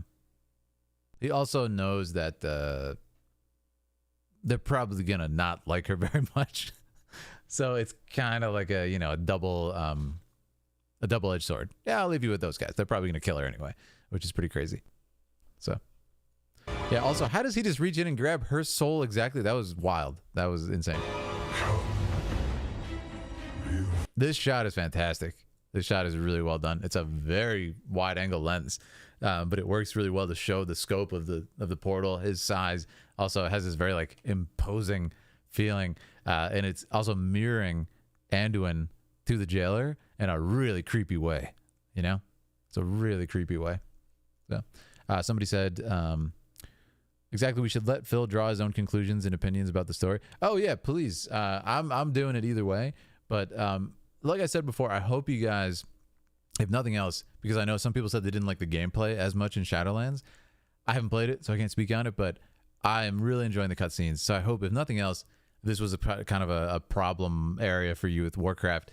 I hope I can help you appreciate the cinematics more, because these are really well done. This one specifically, all the stuff with Sylvanas and Anduin. Yeah, he kept it for future blackmail. That makes sense. That makes sense. He had that soul on quick draw, man. He's like, oh, there you go. Now's my chance. Be the first to witness reality's end. The first to witness reality's end. And that is a pocket picture of young Anduin, I believe. Interesting. Yeah, and they walk right up to her.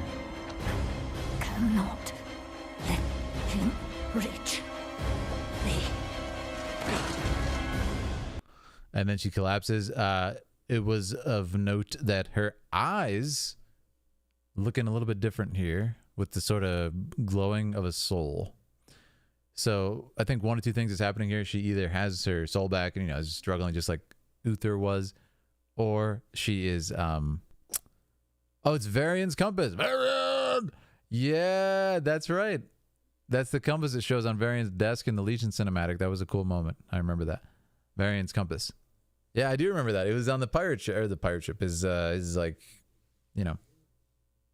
blimp. The jailer's plan is kind of dumb, says Mike. I think it's pretty smart right now, to be honest. He's cleaning house, dude. He's got everybody exactly where he wants them. Yeah, but the eyes look really different here, which I like. Also, I like how she's kind of struggling. But it's super significant that she's just like, you can't let him do this. And then she drops.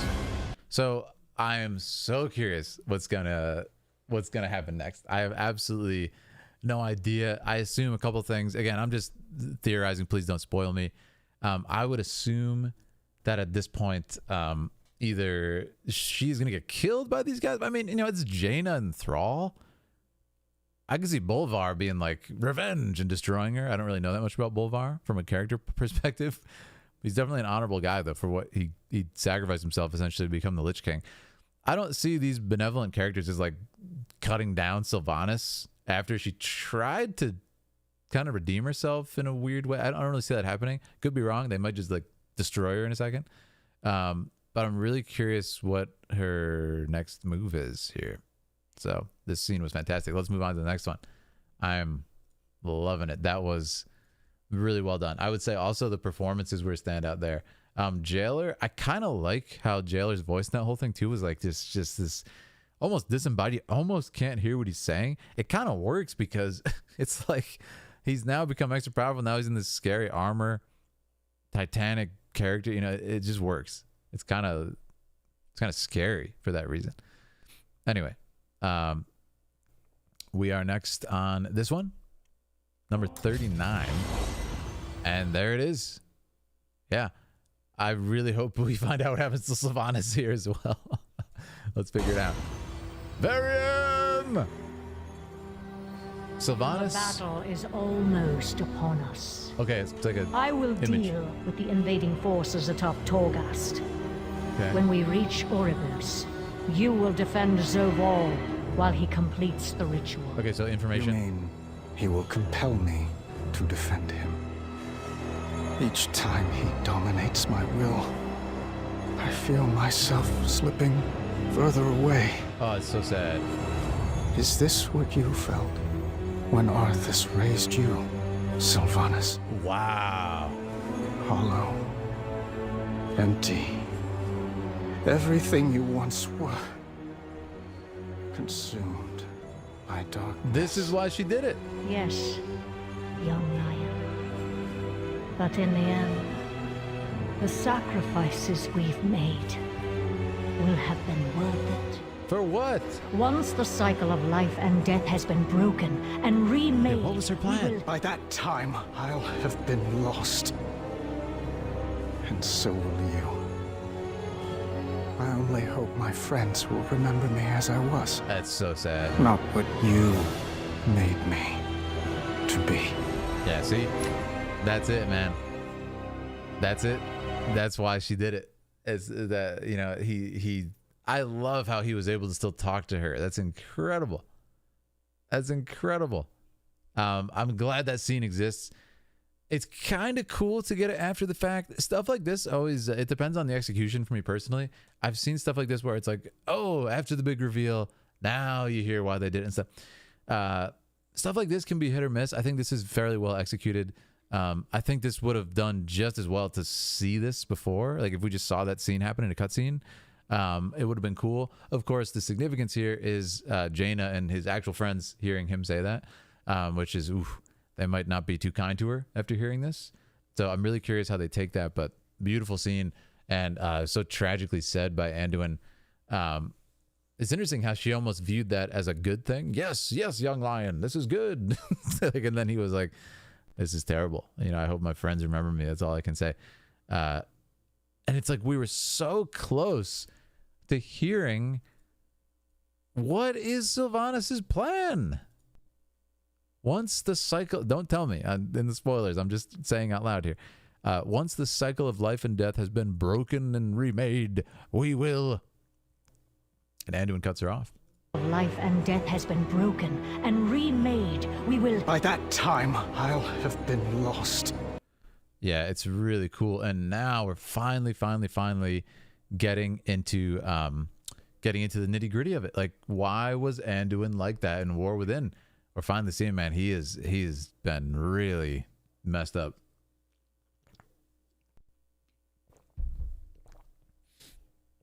Yeah. Anduin has always been strong-willed. He was able to slip out of the domination a bit. Yeah, he really shot an arrow in her heart with that. I agree, Charlene. Yeah, that was the line where you could see, oof, it must have affected her, you know? So very, very well done.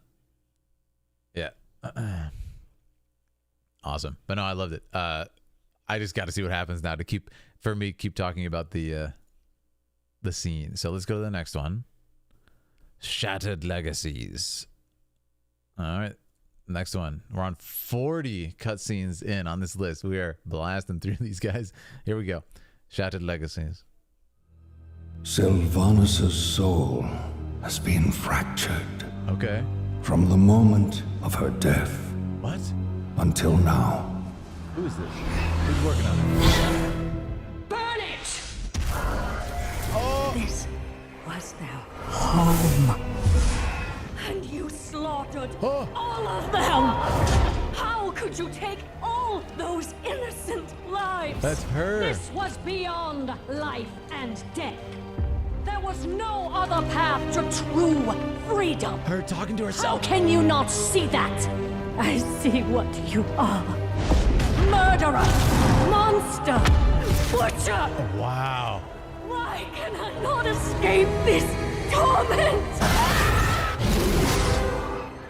Wow, that was... The jailer has severed their bond. It's Uther. And condemned her to endlessly relive her atrocities. Wow.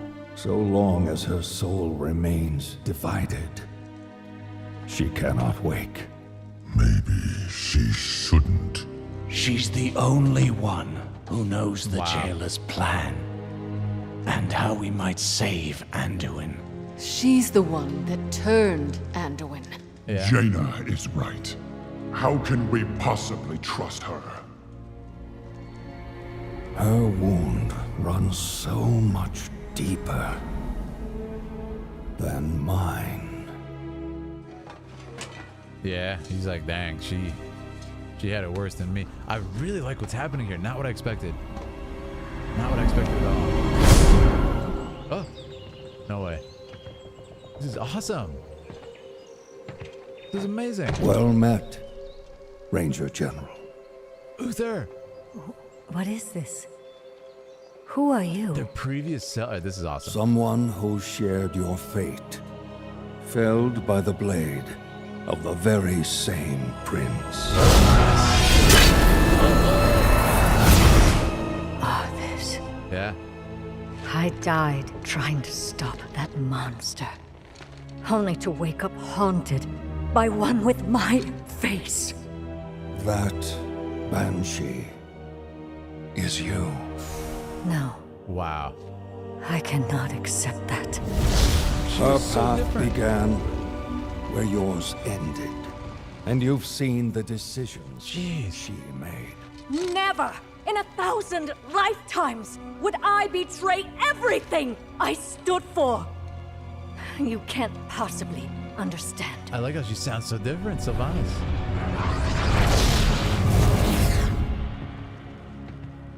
The jailer is deceptively cunning.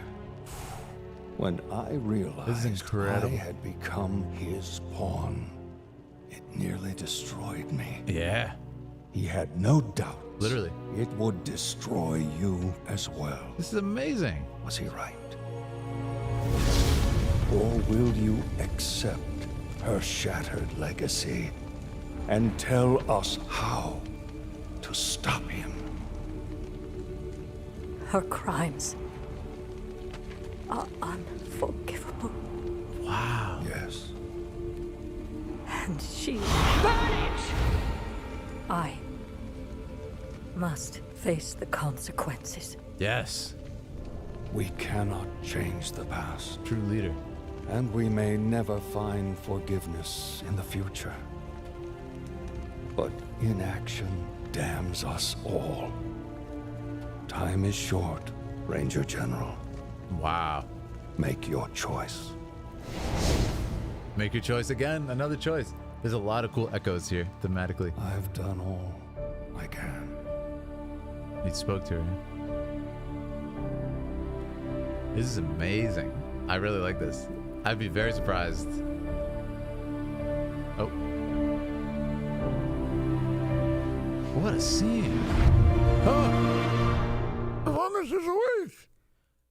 This is awesome. Okay, so there's a couple of things I really like here. I'm really glad, like I said, they weren't just going to cut her down. These are the good guys. You know, these are the heroes of the story. It's not going to just like destroy Sylvanas like that. So something really significant here is this. Everyone, I want to talk about for you guys. This scene. All home. So this shot right here. Does anybody catch the parallel? In the Sylvanas Warbringers animatic, we have here Sylvanas and this other character. You guys remember? And she's like, you cannot kill hope. This is the same position and the same composition and the same framing and the same lensing as that shot with that girl who she's like talking to and looking up to in that way. Very similar blocking in the scene. So I think that's super cool. It's like she's almost talking to herself. And now in this case, she's actually talking to herself. I think that's amazing. Really, really cool parallel. So if anybody caught that, that's some good stuff right there, man. That's some really good stuff. And you slaughtered all of them! How could you take all those innocent lives? This is also really awesome that the voice actor Patty is like so different with the original voice. This was beyond life and death. There was no other path to true freedom. How can you not see that? I see what you are. Murderer! Monster! Butcher! Why can I not escape this torment? Yeah, just amazingly done. I mean, incredible scene. Incredible scene here. I'm horrible with names, says Alistair. The pre-undead soul. She's not forgiven. Yeah. I was chat being picky. This is incredible. I don't know what you guys wouldn't like about this particular scene, and I understand if you're like, oh, I don't like where the plot went. That's understandable. You know, everybody has their own feelings on it. But this scene is so well done. It's so well done. I really like it.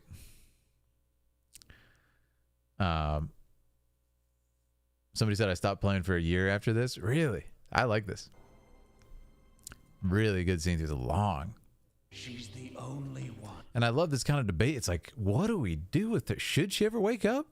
She's done so much damage to everything.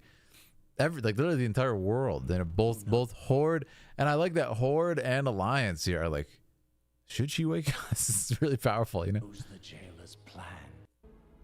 But yeah, what a cool concept to have. I was wondering what Uther's kind of like place was going to be in all this. So I like that this is the parallel. They both had their soul split like that by Arthas. Yeah, it's awesome. And this is a great concept. I mean, listen, you guys know I've been playing some Warcraft 3 on stream, which has been really fun. I want to do that again. Play some more Warcraft 3. But what's really cool is like this aesthetic when they go back in time here. This looks like Warcraft 3, man. It's got this like old school feel to it, and the lighting is very kind of warm and cheerful. It has a double effect because also, you know, this is they're literally in like heck itself at this point, right? So to see this is like, oh, what a contrast. But also this is, you know, early Sylvanas before she had become tainted, or at least this part of her soul. Yeah. Somebody said everything about this was terrible. Well, I can tell you the filmmaking's not terrible. Like I said, you might not like where the plot goes, but this is very well done, and the performances are great. I mean, come on. Well met, Ranger General. Yeah, this was cool too. And like the kind of Warcraft 3, I don't know, it gives me big Warcraft 3 vibes as you're playing it. This is awesome. So this must have been at least really nostalgic for a lot of you guys who played Warcraft 3, I hope. But yeah, fantastically done. Unforgivable. Yeah. Yes. Kind of looking at her own crimes. And she... I must face the consequences. Yeah, that was like a true leader feeling there too. That was really cool. It's like no. That's me. That's, you know, my soul is attached to this being. I have to face the consequence. I thought that was really good. Well met. Yeah. The music, art, and acting is always good. Yeah, and like I said, at least, you know, something else can help you guys appreciate that side of it. But I mean, I enjoyed the scene for sure. Yeah. Awesome. We cannot change the past, your general. Oh, I can. Yeah. So again, really curious where this is gonna go, but I have no idea. Yeah, I'd like to see. So we saw like the two sides of her soul conversing. At this point, I'm like, what's gonna happen there? You know, what's gonna happen with the rest of that? So I'm actually kind of curious. All right. Wolf says, I don't get why y'all hate Sylvanas, but praise Arthas. A chain reaction of the actions of Arthas. Yeah, that's what it seems like. Yeah, Patty nailed this. Oh, yeah, totally. Patty killed this. Totally. Yeah. The art team's been carrying. Oh, they're killing it. They are killing it. That was Vol'jin's funeral song? Really? That's a cool callback. Thematically, too. When she had to, yeah, I remember the piano in that. That was beautiful. Yeah.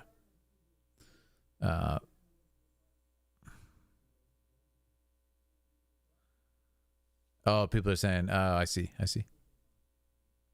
All right, well, let's check it out. I want to look at the list. I want to see how much. So, okay, we just watched 40, and we have 16 more. So there's definitely a lot more. There's definitely a lot more left. But I mean, I'm loving this. It's fantastically done. Shadowlands is still raw for people. It's still raw. Wow.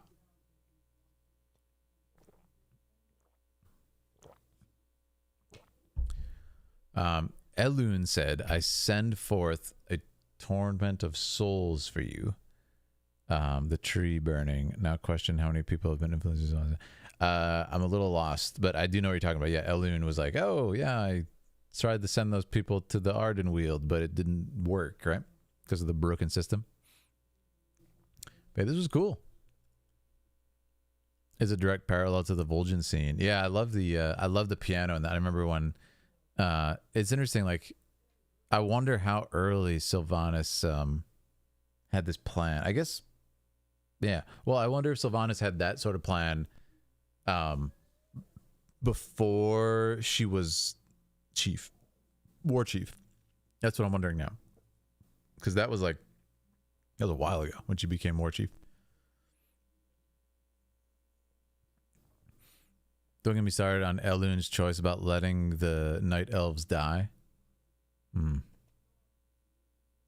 Tornelius. Oh, no. I've played since 08. It's a lot of feels in this one. Yeah, I must be, Charlene. That's crazy. Since 08. Again, the Warcraft 3 callbacks are, I think, awesome in this. Yeah.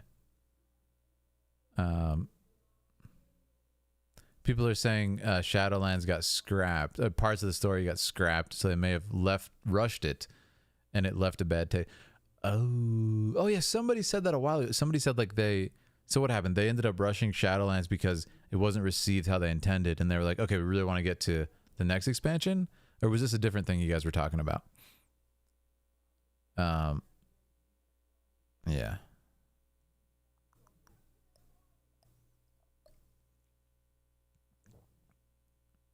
There was a pawn who spoke to Vol'jin to tell him to choose Sylvanas? Really?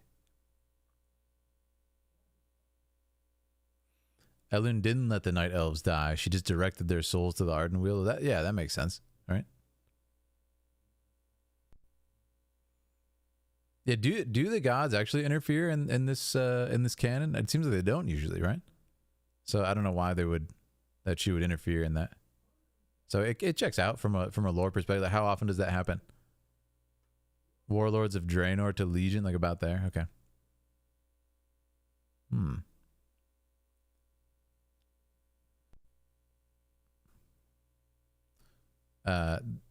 They pulled a Warlords of Draenor. Oh, is that what happened? Warlords of Draenor. That's what I was thinking of, right? They were trying to get to was it Legion? Legion came after that, you guys said? Right. She made their deaths painless, so that's pretty big. They do interfere, says Shay. Okay. All the gods interfere. Okay. Free will is the thing. Everybody's saying yes and no. It happens all the time. Other people say no. All gods interfere to an extent, says Akaria. Okay. I would say we could do a poll in chat. Also, the question is, what do gods mean? Yeah, there's a lot of demigods and stuff and levels and titans and stuff. So what does that actually mean is more of the question, right? Yeah, different layers of gods. Some demigods, some people were almost godlike, a few actual gods. Okay. Yeah, isn't Elun kind of like Spirit of the Moon? So the Winter Queen.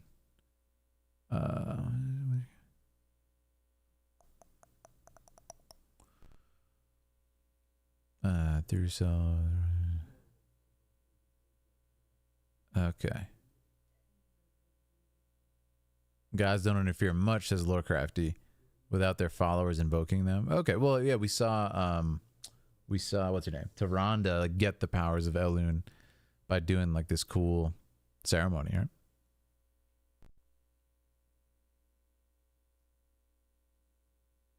Okay. Wouldn't be surprised. Shadowlands was released during the pandemic. Oh, okay. So it was already made before then. Okay. I give some context of when though, so that's good.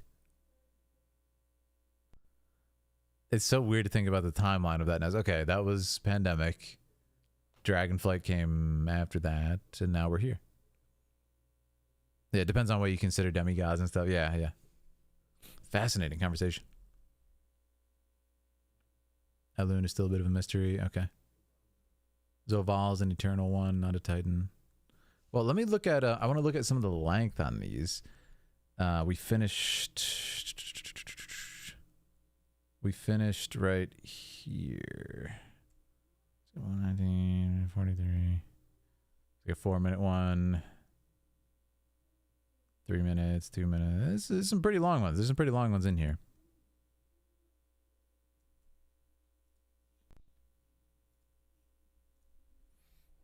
Cosmic tug of war. Yeah, that's a good way to put it. The entire race was basically invoking her to stop Teldrassil from burning through, and she didn't. Elune let them die to feed the Ardenweald. Interesting. You only understand Warcraft, God's lore, if you check Warcraft Chronicles. I see.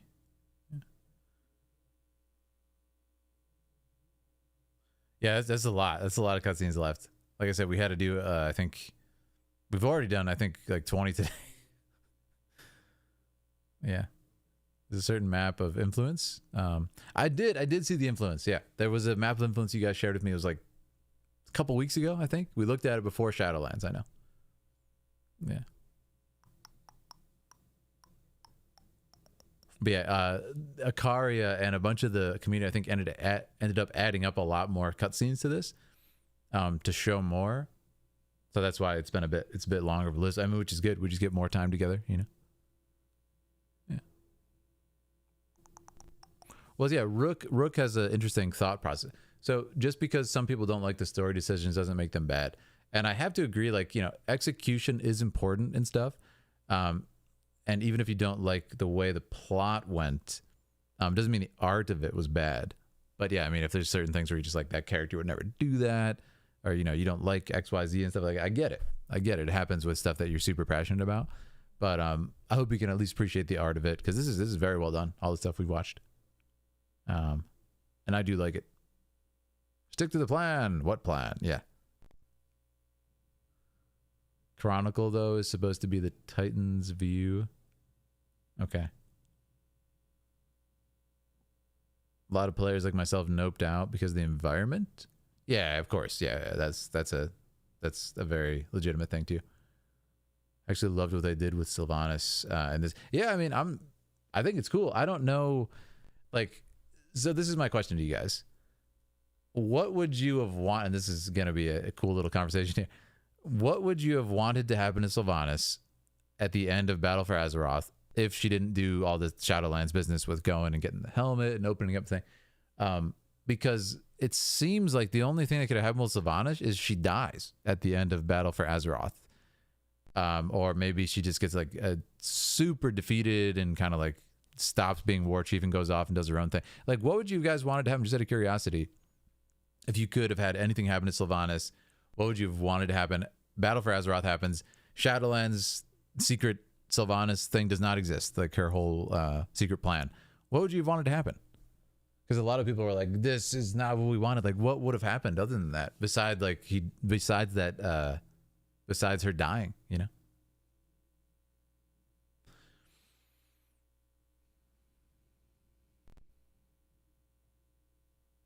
Yeah, because I'm talking about Battle for Azeroth, not Shadowlands now. What would you have done back? What would you have wanted to happen back then?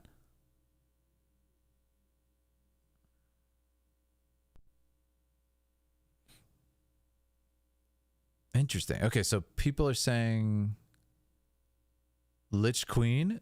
That would have been cool for sure. So you're saying you wanted her to just go? Okay, a lot of people are saying Lich Queen. So you're saying you would have liked if she just go and take the helmet from Bolvar and be like, I'm the top brass now.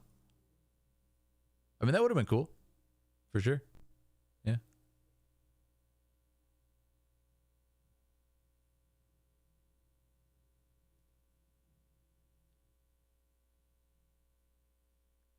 Yeah.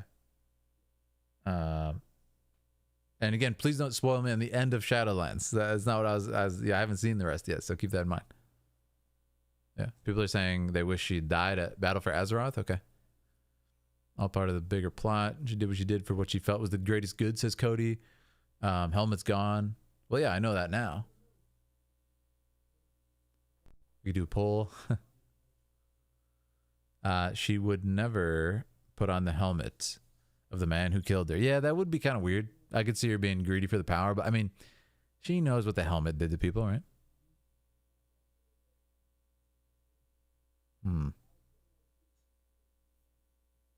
Instead of being influenced by the jailer. All right, we'll do a quick poll just for fun on this one. So what would you guys rather?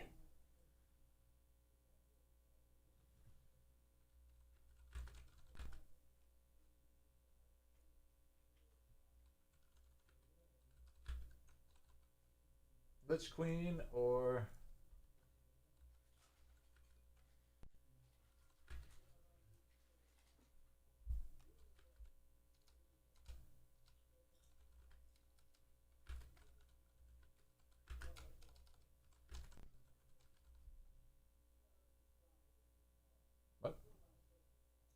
What did I do? Oh, you can't fit it. Okay, whatever. You guys know what it says. You can't fit Azeroth, but... Alright, what would you guys rather? That she became the Lich Queen at the end of Battle for Azeroth, or she just died? Curious. You guys rather she died? Up by quite a margin. Okay. People said neither. There should be a third option. It's probably too late to... Yeah, I can't do that. Sorry. Neither of those? Okay. I vote neither. Yeah, I should have done that. It's okay. Just curious. Seems a lot of people would rather she died than become Lich Queen, though. Brit Girl J says, I love Sylvanas. Okay. Awesome. Awesome. A third option. Cool. Well, we got a lot of votes for that. That was cool to see. Yeah. Well, somebody said she's kind of died before, so yeah, it wouldn't feel the same for sure.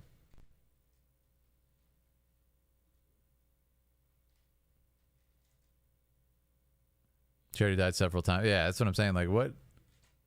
Permadeath, maybe? Yeah. Well, hey, I mean, the one thing that I've learned, and you guys should probably learn at this point too, is that World of Warcraft story is not over, right? So who knows what could happen, and there could be a time when you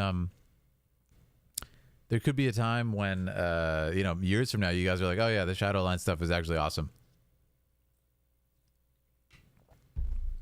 because it led to stuff that's like beyond Dragonflight. What about like other things? So I don't know. Anyways, no spoilers if that can't happen, but you know what I mean.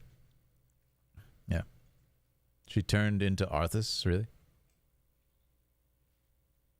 Well, yeah, a lot of people are saying they just wish she was a good war chief for the Horde. I could see that too. Well, that's what I kind of meant. Like, so Battle for Azeroth, I don't know what could have happened besides her just being a good war chief and then like losing and dying, right? I mean, honestly, it would have been cool. I would have been game for it if it was well executed and she was a good villain, you know? Yeah.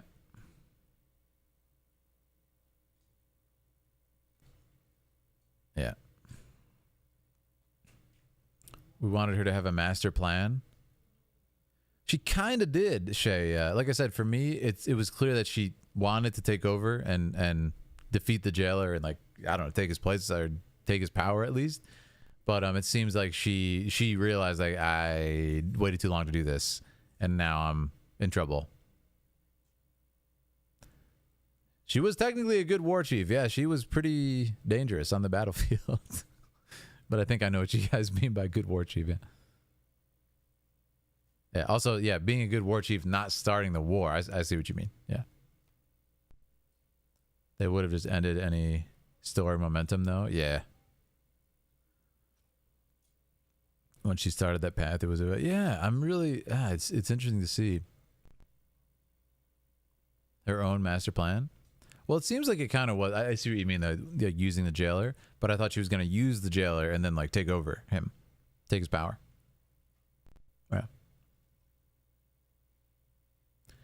Copacetic says, she's my queen.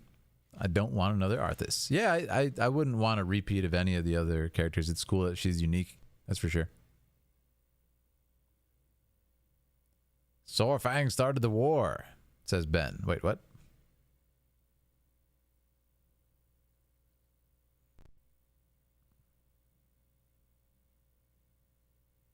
People are saying her belief in the jailer. So you guys are saying you think she did not want to take over for the jailer. She was actually just like trusting him that he would do the right thing and stuff. Anyways, very fascinating, guys.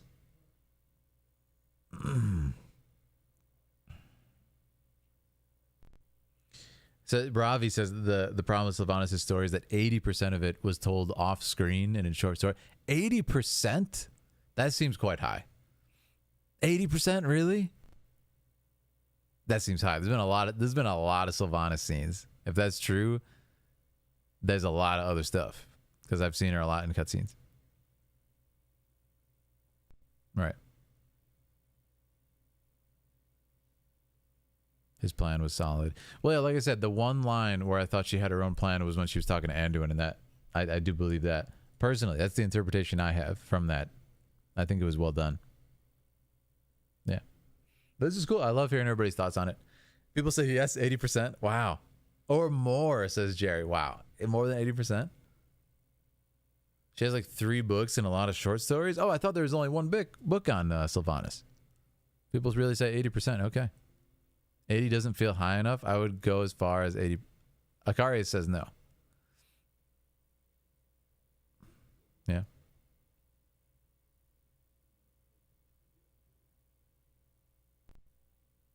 Fascinating. The Arthas book was more important than the Sylvanas book, says John J. Is that true?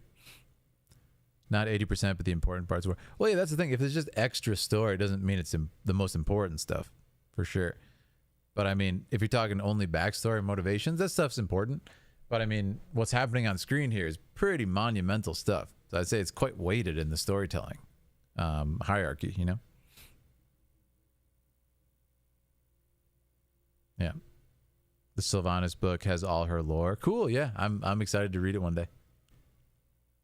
The most important parts were told off screen. Really, the most important. Well, they're in an interesting place, though. Like, you know, if it's going to be that the big reveal was her plan here, it's kind of hard to go back and, like, how are you going to foreshadow by revealing her plan? So I think they kind of were written into a very difficult place with her story because they would have had to spoil what was going to happen, her motivations, when they clearly wanted to have that as a bit of a mystery.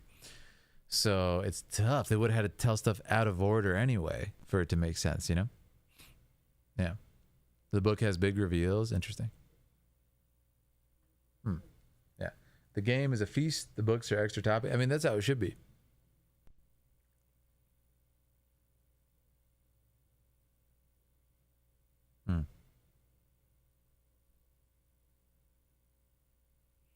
We don't need curing. You guys are so funny. The book was delayed for ages. I was there probably doing some rewrites and working on that.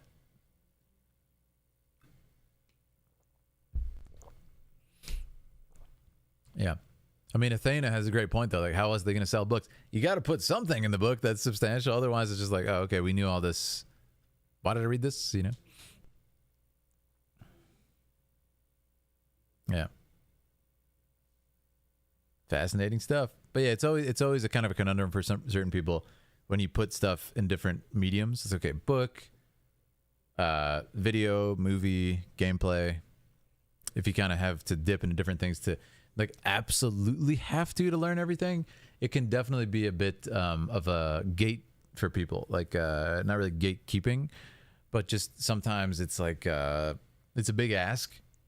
If you're like, you have to do all this stuff and read novels and do this and play the game and watch stuff, it can be just a bit of a barrier for people to learn the whole story.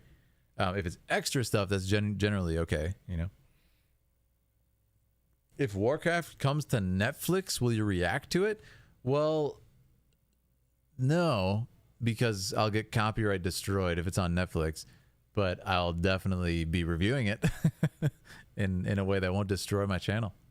Because I did that, for example, with Arcane, and yeah, we got hit with some copyright for doing Arcane stuff that was like on YouTube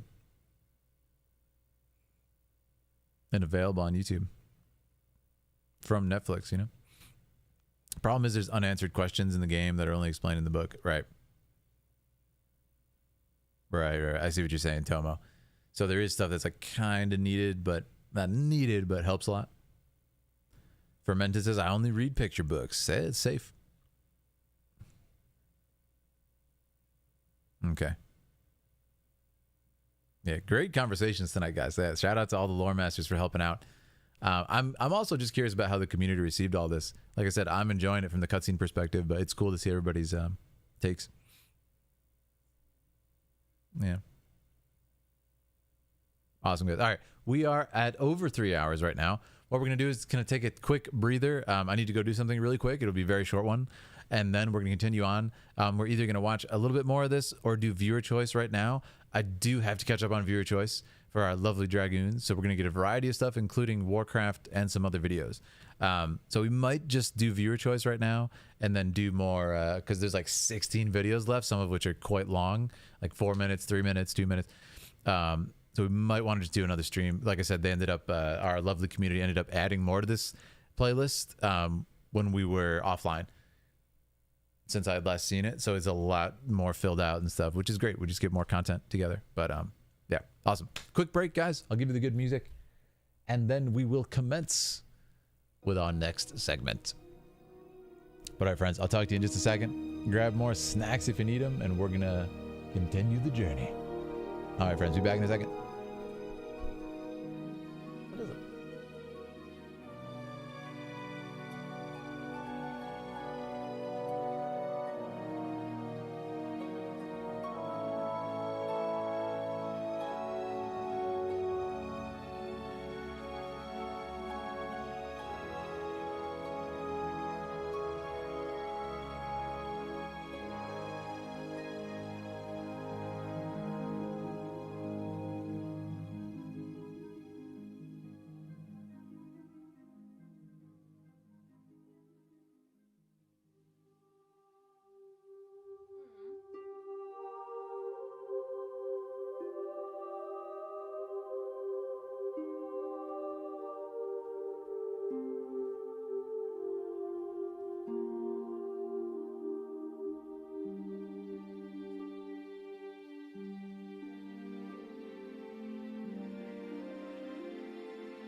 All right, friends, we are back. If you got more of them snacks, let me know what you got. And thanks for all the likes, guys, on the stream. We have passed like 3,000 views on the stream, which is amazing too. So thank you, everybody.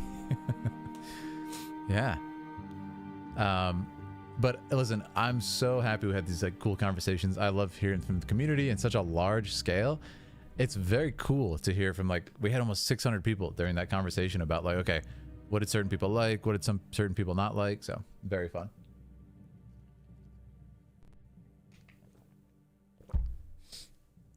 Anyways, we're going to watch some more videos. And yeah, I'm most likely going to go into Dragoon member recommendations now. Keep in mind, there is usually quite a bit of Warcraft on this list. We might be watching stuff that we didn't cover in the official cinematics. And I'm really, really happy that we're going to continue this on. So I will pause my main musics for a second. I'm gonna come over to the viewer choice list, guys. It's gonna be really fun. Let me type this in.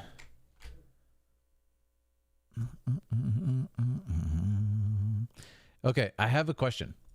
I think Akari made like a note on this. Let me show you guys. Oh, I think, yeah, the first one we have is World of Warcraft, I believe. So that's awesome. And the first one on the list is Black Temple Trailer, which is a World of Warcraft video. So there you go. Amazing. So this one's okay to watch, right? It's not spoilery. Been enjoying my Overwatch reactions. Thank you, Mike. Listen, I don't know. Is there any League of Legends fans in the chat who followed the other day? Because we had a massive influx of views in that, like insane views on the League of Legends video. Just want to shout out any League of Legends fans who followed because of that or joined us because, wow. We're good, Akari? Okay, thank you. Thank you guys so much for all that. If there's any League of Legends fans here. And also, yeah, I just want to say welcome. And I do want to do more. We might be doing a girlfriend reacts to some League of Legends stuff soon. So stay tuned for that. Yeah, no spoilers in the trailer. Awesome. I missed your reactions to the League vid. It's on the channel. Go check it out. I had so much fun doing it. All right, guys. So this is awesome. More World of Warcraft stuff. As I said, with the viewer choice, there's a lot of Warcraft usually. So, which is amazing. So this is going to be very fun. If you guys are like, what the heck is happening right now? What is viewer choice? This is for the Dragoon tier members. If you click the join button on the memberships, that is our really special membership tier where our members not only get all the previous benefits, emotes, exclusive Discord stuff, all kinds of fun things, members only polls and everything, but also you get to choose a video for me to react to. So literally choose content for the channel. So very, very fun. And tonight, our first one is from Light Bright, Black Temple Trailer 2020. So shout out to Light Bright. I'm going to go ahead and do my intro just in case we use this. And then we'll do it. Light Bright. I think the LoL cinematics, like Blizz, they do a good job with them. Oh, yeah. Yeah, the LoL cinematics have been great. And also, guys, I did some housekeeping. I was talking about it in Discord. If you missed it, thanks, Aaliyah. I was talking about it in Discord. I am really bad about organizing my videos and playlists and stuff. I went back and I did, I think, 4 new playlists. League of Legends. Those videos are just floating around randomly. I made a League of Legends playlist. You can watch them all. I made a Honkai Star Rail playlist. I made a Honkai Third Impact or Impact Third playlist, and I made one more. So close to 35k subs. Are we really? Whoa. 35k subs, almost there, guys. We do it tonight on the stream. And there's one more playlist I made, which I'm forgetting. But yeah, I ended up organizing a bunch of stuff. So if you click the playlist, very easy now, especially for League of Legends, like those were just lost. Like they're all over the place. So yeah, I actually caught up. All right. Welcome. It's great to have you. But anyways, I'm pumped. We got more Warcraft here. Viewer choice. Let me just have a chip. If you guys are wondering, I did open Aaliyah's salsa. That's right. That's right. And you know what? Let me try it. Hold on. Ooh. Wait now. Hold on. Wait. You know what, guys?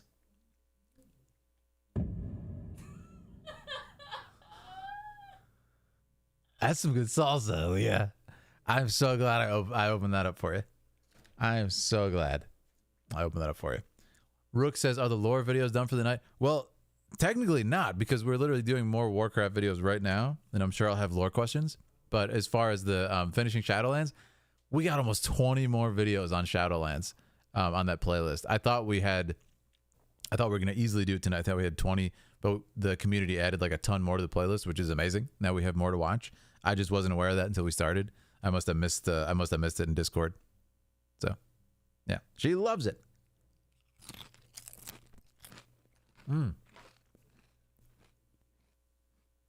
That was good.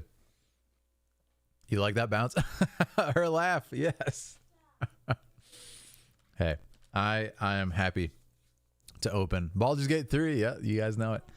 Yeah, if you guys didn't see, me and Aaliyah played Baldur's Gate 3 on Twitch, I think. It was on Twitch, right?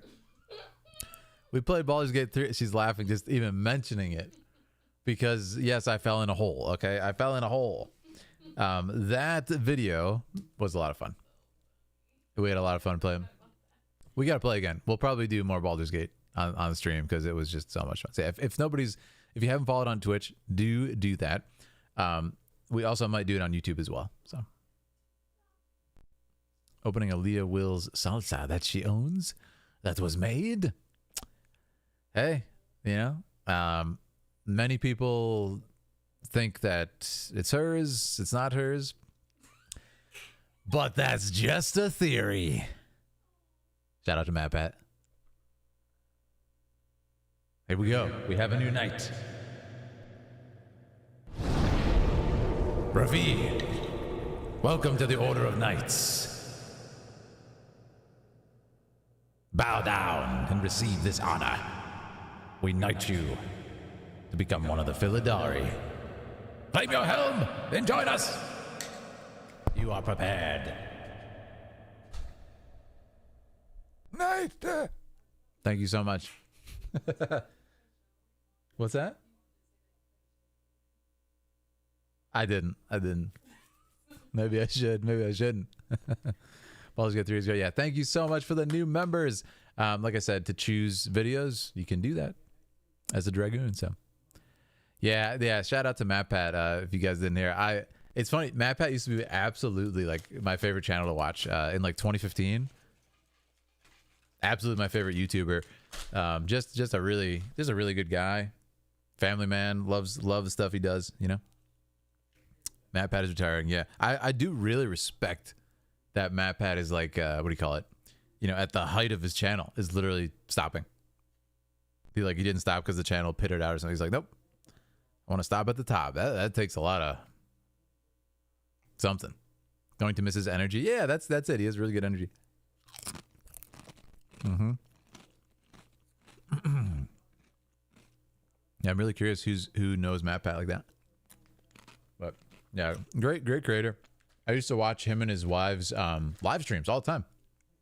I remember like watching those during dinner time all the time in like 2015.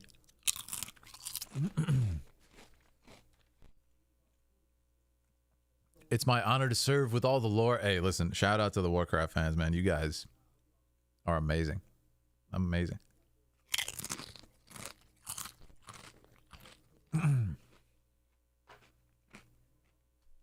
All right, let's do this.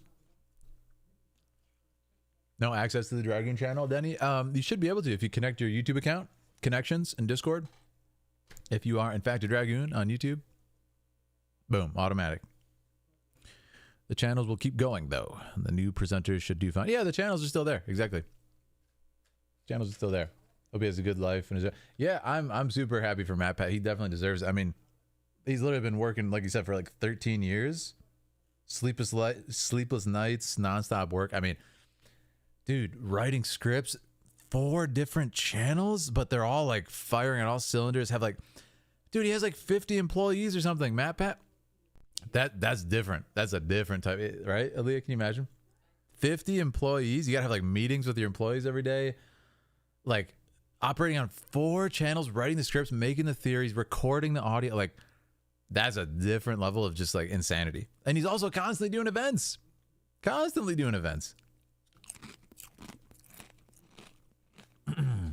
Yeah. And listen, you know, just because he's done with game theory, I doubt you'll never see him again, quite honestly. It just might allow him to like do something that's really small, manageable, and fun and creative. And I think that would be really cool for him in the future. But in the meantime, I hope he takes like a year or 2 and does absolutely nothing, spends time with his family. Yeah.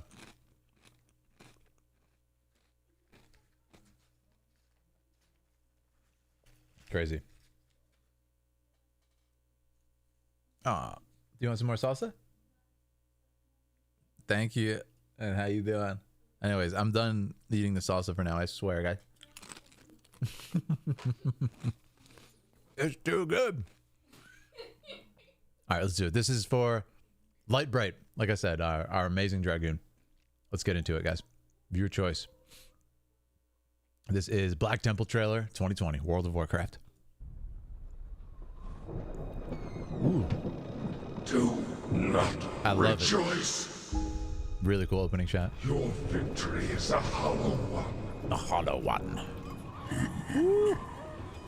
Death really cool. really isn't so bad. Holy crap, the voice.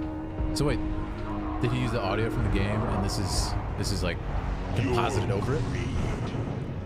Your foolishness has brought you to this end. Great shots here. Secrets hide in the dark.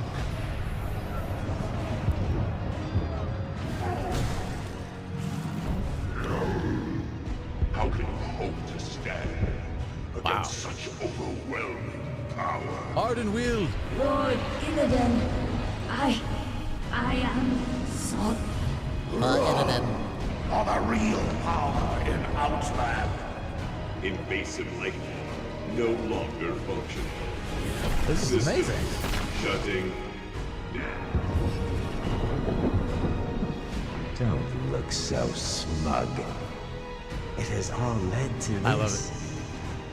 That's Maldraxxus, I think. Like Ziggurat. Ooh, very nice choice.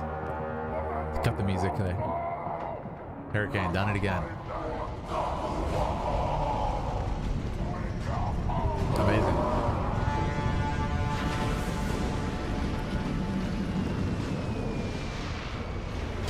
That was a cool shot.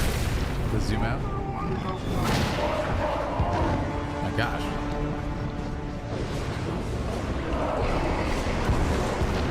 Oh my goodness. You will die in the name of Lady Vosh. I have something for you. What are you afraid of? Wow. What? Okay, that was awesome. Damn it! No one goes home until our job here is done. The like in-game click. A little humor. Infidels have invaded the sanctuary. I love that little bit of humor. You have faced many challenges. Pity they were all in vain. Amazing. Pain and suffering are all that await you.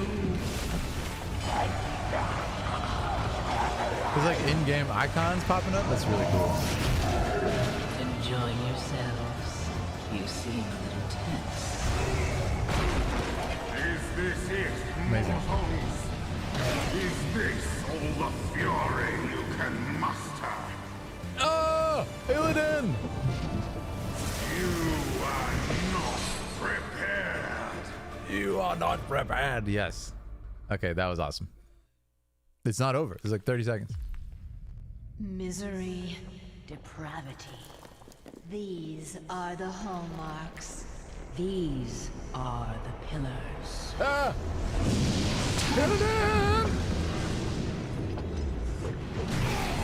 What? The expendable have perished. So be it. What in the? Let the unraveling of this world commence. That was crazy. There's so much in there. Like, wow. That was really cool. Yeah, shout out to Lightbright. Liam made it in there too. I did not think he was going to I didn't think he was going to get jacked up like that. Nothing will be like a 40-man raids ever again. So you guys said 40-man raids are no more, right? That's been extinct. Yeah. The twins. That was really awesome. Yeah, I very much enjoyed that one. There's a couple things I want to point out that I liked. I really like this. There's a particular shot. This was great. I love the environmental stuff. It's like a movie trailer, you know, at the beginning you'll typically get like environmental shots and kind of like building the setting, and then you'll go more intimate. I really liked, so I can find it. think it was before this. Hold on. It's a long shot. I should be able to find it. This one. Looks so smooth. I really like this shot. Don't look so smug. It has all led to this. That was a very clever shot. I love how he did that, how he walks up and you kind of like see the different types of people with their legs, and then you come up and you see the guy walk away. It reveals the map. This is the Black Temple, you guys said. Very cool. Very cool. Yeah, that was the biggest. That was my favorite shot, probably. It was very nicely crafted. This there's a little humor in that. There's like the in-game pop-up thing. That was crazy. That was a fun little addition. Some great action too. That was a great little piece. Yeah, and there's a lot of these big like sweeping, rotating shots. Of course, it's showing off tons of people fighting in the kind of war environment, so it worked. Tempest Keep was just a setback. Yeah, this is all in the Outlands. Okay, this is 2007 lore. The Fell Green Zone is called Shadow Moon Valley. Oh, okay. I see. This is in the Outlands, says Charlene. All right. Wrath of the Lich King. Oh, so this is really far back. I see. Yeah, really, really good stuff. I loved it. And then, of course, Liam exploding onto the scene here. Enjoy yourselves. This reminds me, too, some of these shots remind me of, like, Moria from Lord of the Rings. They're kind of, like, sweeping over the hordes of goblins. You seem a little tense. Is this it? The environmental destruction, too, really awesome. Is this all the fury you can muster? There he is. I really like that. Oops. Trying to get it like on a non-blurry frame there. That's just cool to see him in that context, and a little bit of a upgraded graphics. I'm assuming more than he had in Wrath of the Lich King, right? So that was awesome to see. Yeah, very cool. He looks oddly similar to the guys from Revendreth after seeing this. This takes place during Burning Crusade. All right, so that would explain why Illidan's like walking around doing stuff like this. Awesome. Can I drop a link to the channel this is from? Yes, I can. I'll drop the very link to this video. If you want the playlist too, or the viewer list is actually available. But I popped the link of this particular video in the channel. This particular thing is on this list that Akari made too. If you guys ever want to access it, it was posted in Discord, and it's super cool. Super cool, yeah. The access. All right, this is really, really fun. We cleared that one. Very much enjoyed it. Shout out to Lightbright. Amazing choice. Truly a lovely choice by Lightbright. The next one we have is Lortimar and Lady Liadran tell the story of the Blood Elves. I believe this is Warcraft as well. Let's check it out.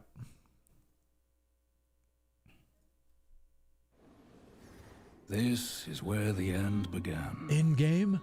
My company was patrolling the forests near Zulaman when we received word of the Scourge invasion. We were wholly I need to shout out who this was. This was from Kazera. Shout out to Kazera. I think one of our members as well, of course, but one of our mods, I think, is Kazera, right? So shout out to you. This is amazing. Yes.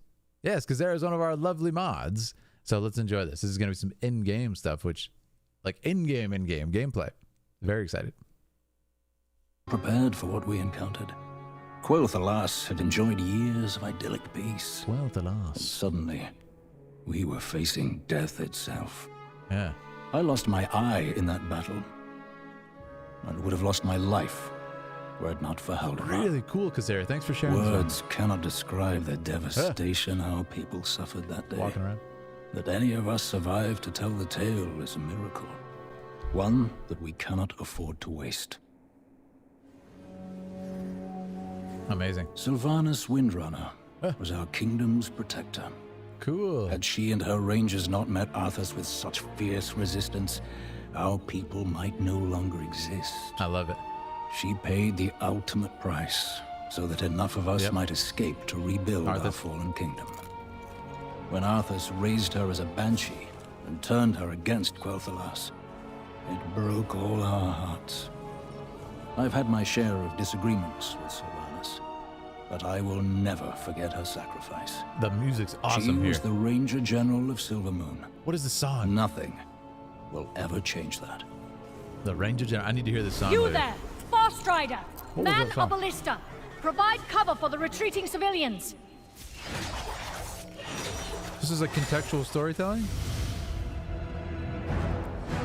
Oh, so we see... Alright, this is actually really fun. Shout out. Yep. The flashback. Run! Amazing. I love this in this is Warcraft, right? Oh, this. I remember this. It was so awesome. Oh.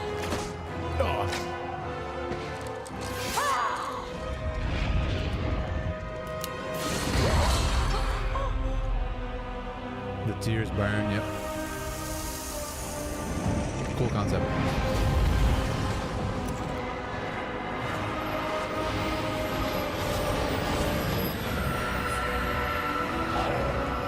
That was important, the blue color, because that's how her soul just came back to her. Very important. Wild.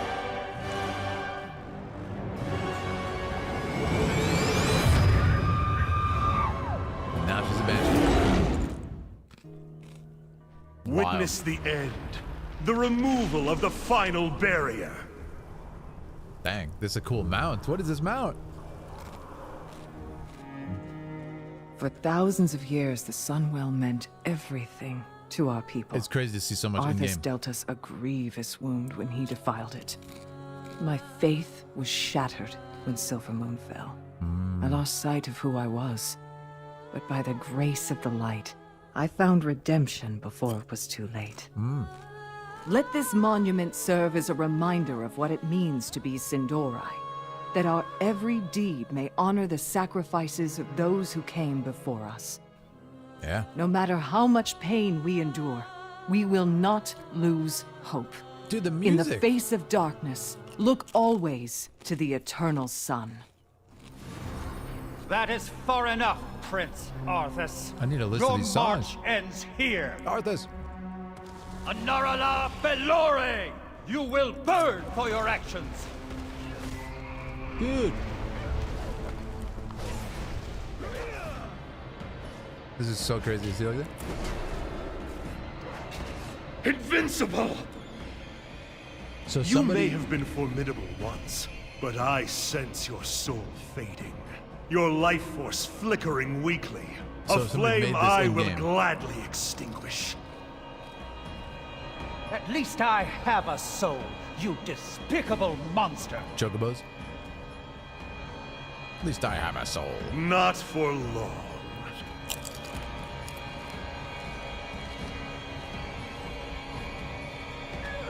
No.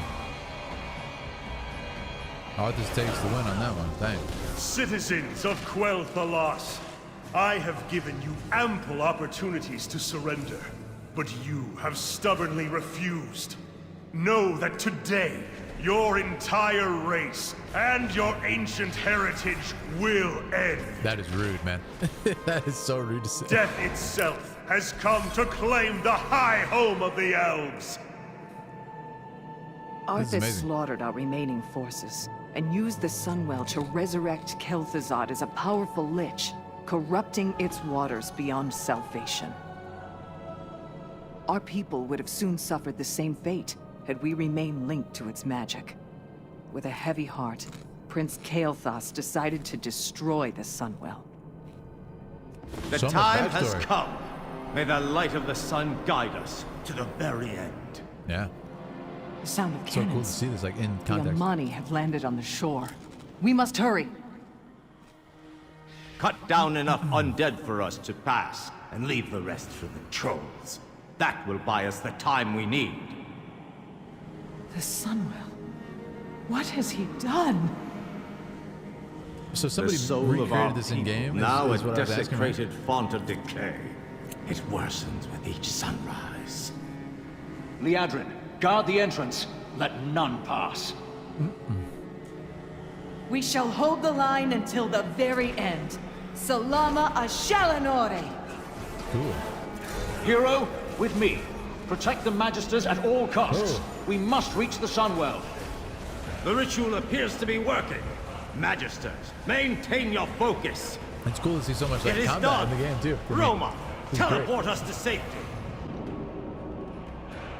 And so ends the most tragic saga in our people's history. Follow me, champion. It is time to return the lantern to Silvermoon. So a lot of you guys got Always this equipment remember in-game? that our people are not defined by tragedy, but by our ability to overcome it. From the ashes of the past, we carry the flame of hope into the future. That's so cool, man. So only Blood Elf players saw this I stuff. proudly serve as Regent Lord. It is Wild. my honor to present you with the regalia of our greatest heroes. Bilono Silaru, Belore Dorai. Rise, champion of the Sindorai. All right.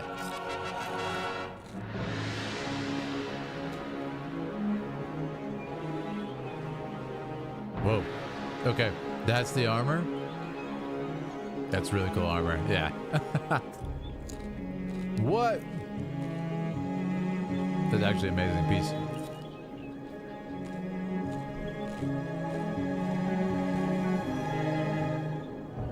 And the mount? Dude. That's clean armor. Like transform too. Wow, that was awesome. Yeah, shout out to Kazera. I really like this.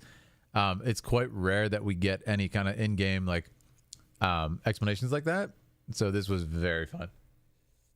And I feel like I got a lot of cool kind of just a feel for how the game plays too. I think that was very awesome. So shout out to Kazera for that one.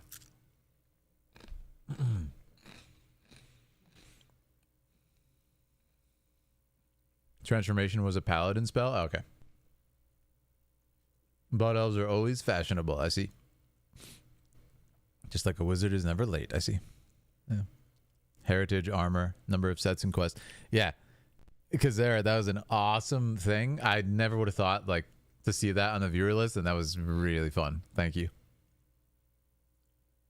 Yeah. Shout out to our Dragoon Kazera, who's also a mod. Oh, I enjoyed that very much. That was amazing. Oh, what's this? Did I miss this? Wait. Okay, Stormcrow. We have one that was added here. Stormcrow, World of Warcraft, Anduin's theme. Oh, absolutely. Is this a cover of the song or something? Oh, I think it's a cover of the song, Aaliyah. This is gonna be awesome, yeah. So this viewer choice was submitted by Stormcrow, and it's World of Warcraft Anduin's theme, and I think it might be a cover. I skipped it. Okay, that's my fault. Yeah, don't worry. We're covering it right now. I don't know how I did that, but here we are. Stormcrow. Okay, here we go. Yeah, Stormcrow, if you're in chat too, I'm really excited to see this. So let's watch it. Shout out to Stormcrow. Sorry. Sorry I did the last one before this, but it's okay. We're doing it right now. You put lyrics to it. Oh, I'm excited. I'm excited. Yeah, all right, let's start it. That was cool. Yeah, that was a lot of fun. Man, I have to say, I'm really enjoying the... that's what you guys were talking about right there. The answers. I actually really like this song, Final Fantasy 14. Yeah. I'm going to have to watch this sometime. Yeah. Anyways, another time. I really like this one. Shout out to Stormcrow. This is a really cool choice. Again, you guys are picking some amazing stuff. Yeah, I didn't expect the cover and then there's like in-game storyline stuff. Really, really fun. So we got an awesome variety tonight. Shout out to Stormcrow for that one. And that was awesomely done. Really great voice. And that's fun that he like used his knowledge of the game to, you know, create lyrics for it and implement them into like his own thing. That's very creative. Really cool twist on it. you have to see that full Legion cutscene of Anduin on the Broken Shore. I think I've seen that. I think I have seen that, haven't I? But that was really fun. So shout out to you. Yeah. Yeah, I did. I did see that, Denny. I love Broken Shore. Both versions of Broken Shore. Yeah. All right. I have Tia, says Goddess of Fate. That was beautifully done. I very much enjoyed that. Okay, guys. We are going to move on to our next one. I just... this is so awesome. Like, we've done 3 so far. All Warcraft. The next one, also Warcraft. You guys are amazing. I love it. Okay, so we do have some really long ones coming up. Like, we do have some very long ones coming up. Akaria, I noticed you marked the long ones with the gray. I assume just to like show that they're very, very long. Let me know if that was if you meant anything specific like that, or it was just a marker to be like these are super long. Because I mean, an hour and a half is pretty long. I would love to watch it, but that's pretty long, you know. Wait, Warcraft movie? Oh, it's just like everything that we've ever watched in a movie. That's actually really fun. Yeah. He made a metal version of this a couple of years ago. This is an updated version. Oh, that's fun. That's a really cool thing. Tempted to change my suggestion from potion seller to times change from Scar at the last minute, but I kind of wanted to say, hey, listen, you can change your stuff last minute. I see no problem with that. You can change it right up to the last second if you want to. You're the Dragoon. You get to choose, you know? I'm surprised there isn't a timer. Yeah, I always assume that you guys would pick stuff that, you know, is kind of like YouTube video friendly. I didn't ever put a time restriction just because I never thought there would need to be one. An hour and a half is quite long. It's pretty much an entire stream. So we'll assess what this is exactly, Thrax, and talk about it. But yeah, I have to dip. Thank you, Unka. I remember. Sounds logical to have a time limit on it. Yeah, we're probably gonna have to do a time limit. But the way I like to look at it is this: like, so for example, Thrax has an hour and a half video here. Thrax, I would love to hear, like, is there a part of it? The intention was for another movie night. Oh, okay. So Thrax actually meant it to be a movie night. That makes perfect sense. Yeah, I appreciate it, Thrax. That's actually not a bad idea. So maybe we can do that for a movie night. Yeah, it's an hour and a half. Yeah, it's a machinima, but it is like organized into a movie. Okay, good to know. So thank you, Thrax. Maybe we will save that for a movie night. The story of the Warcraft universe. So honestly, if I make a limit on the time limit, it's probably going to be 15 or 20 minutes, because that is pretty juicy. That is a pretty juicy. And like typically the videos I cover when I make a video are like 5 minutes. You know, when I do reactions, sometimes they get into like 10-minute territory. So what we'll do is, like, I think we can probably watch this. Let's see this one. This is by Shadow Stalker. This next one, and I think. Let's see what it is. All right. So yeah, I'm actually really excited for this one. Let's watch this because this is by Noble. You guys have told me so much about Noble for a very long time. So I'm quite excited to see what this is all about. I'm going to be watching my first Noble video. I'll do an intro just in case. We do sometimes in case these end up as separate posts. I don't have to refilm it. On my World of Warcraft cinematic journey, I've been enjoying the lore so much. My community has recommended Noble, a sort of staple of the Warcraft lore community. So today we're going to be watching one of the Noble's videos entitled The Story of the Warcraft Universe, Origin Lore. It's going to be super fun, and I can't wait to see what all the talk has been about. So if you're enjoying our time together, please check out some of the other videos that we've covered on this channel, including our full World of Warcraft cinematic journey. All right, guys, here we go. Let's watch this Noble lore video. Hello everyone! The subject for today's lore video takes us way back deep into the origin lore described within the Warcraft Chronicles. That means that those Cool of you accent. that still need to read the Chronicles and you want to be surprised by it, be warned, there will be spoilers for the Chronicles in this video. If you don't want any spoilers, then let me just say thank you very much for watching so far, and please turn off the video right now. On top of that, if you haven't picked up the Chronicles for yourself yet, I can highly recommend you do so, because the storylines and the information, it's just extremely good. Awesome. Anyways, for those that are sticking around, sit back, relax, and let's talk about how the Warcraft universe He's came Dutch. to be. In the beginning, Loving it right now. before even the cosmos took shape, there was light and there was void. I love the light Origin swelled across all stories. existence in the form of a boundless prismatic sea. Yet as it expanded, some of its energies faded and dimmed, leaving behind pockets Okay. of cold nothingness. From the absence of light, Oh, it's in pronounced these areas, Nobel. a Okay. new power came to be, namely the void. A dark and vampiric force driven to devour all energy, twist creation inwards to feed upon itself. It quickly grew and spread its influence, moving against the flowing waves of light. The Awesome. tension between these two opposing yet inseparable energies eventually ignited a series of catastrophic explosions. I really like the birthing a whole new realm visuals. into existence. There In we that go. moment where the light and void crashed with each other, the physical universe was born. Cool. The energies released in that moment, it raced across the cosmos. It brought life to primordial worlds. Algalon. For many, many years, this universe Who is expanded Algalon? on itself. A universe we Blah, now blah. call the Great Dark Beyond.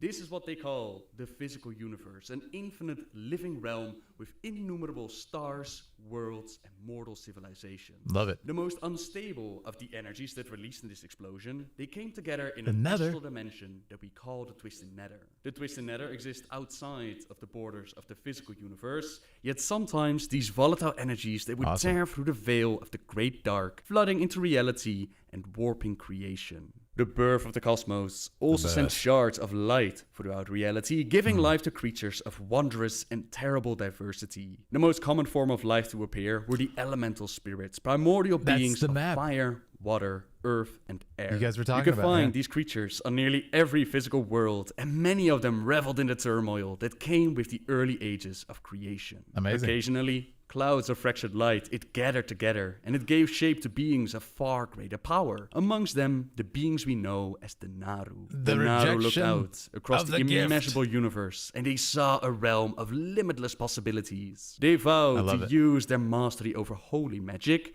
to spread hope and nurture life wherever they could find it. Even more extraordinary than the Naru was the creation of colossal titans. Their Titans. spirits, known as world souls, they formed deep within the fiery core of a small number of worlds. For ages, these titans slumbered, their energy suffusing the celestial bodies they inhabited. When the titans finally awoke, they did so as living worlds. Cosmic winds howled across the Cool. gigantic forms. That's a nice bodies image right shrouded there. in a cloak of stardust. I love that. Skin crisscrossed with silvery mountain peaks and oceans shimmering with latent magic. With eyes that shone like brilliant stars, they observed the young cosmos and they became enraptured by its mysteries. Whereas the Naru made it their goal to So they're the safeguard closest life, thing to the gods, the Titans went Titans? on a different journey. They wandered to distant corners of the Great Dark, searching for others of their kind. This grand, far-reaching voyage would one day alter the course of creation and shape the destiny of all living things. So this is how the universe came to be. Light and void clashing together, cosmic explosions, and bam! The stage is set for every story that we know of, and every story that's still to come. Now in the old origin story, they described the birth of the cosmos as unsure. Some said that it was created out of a cosmic explosion, while some believed that a single entity was responsible for its creation. Now we know how it happened, now we know that for certain it was the cosmic explosion. So Algalon. moving on from the creation of the universe, let's take a look at what the Titans did. No one knows when or why the first Titan woke up, but legend holds that his name was Aman'Thul. Though Aman'Thul was alone at Sounds like first, he Aman'Thul knew in his from heart Lord that of the Rings. more Titans had to be out there. So he explored the world of the What the top? Great Dark Beyond. It was a lonely journey at first, but in time he discovered other emerging world souls. He nurtured these souls, woke them from their slumber, and nurtured. those that he did manage to wake up, they joined him on his quest of waking up more of their kind. In time, Aman'Thul and his siblings became known as the Pantheon, with Aman'Thul being Whoa. the High Father. You also had Sargeras, defender of the Pantheon, Agramar, I know a who that lieutenant is. of the Great Sargeras, What sword? Eonar, the Lifebinder, Kaskarov, shaper and forger of worlds, Norganon, keeper of celestial magics and lore, and finally Golganeth, Lord of the Skies and Roaring Oceans. The Titans knew that they were incredibly powerful, so they set a code of temperance for themselves to control their power and actions towards the civilizations they encountered.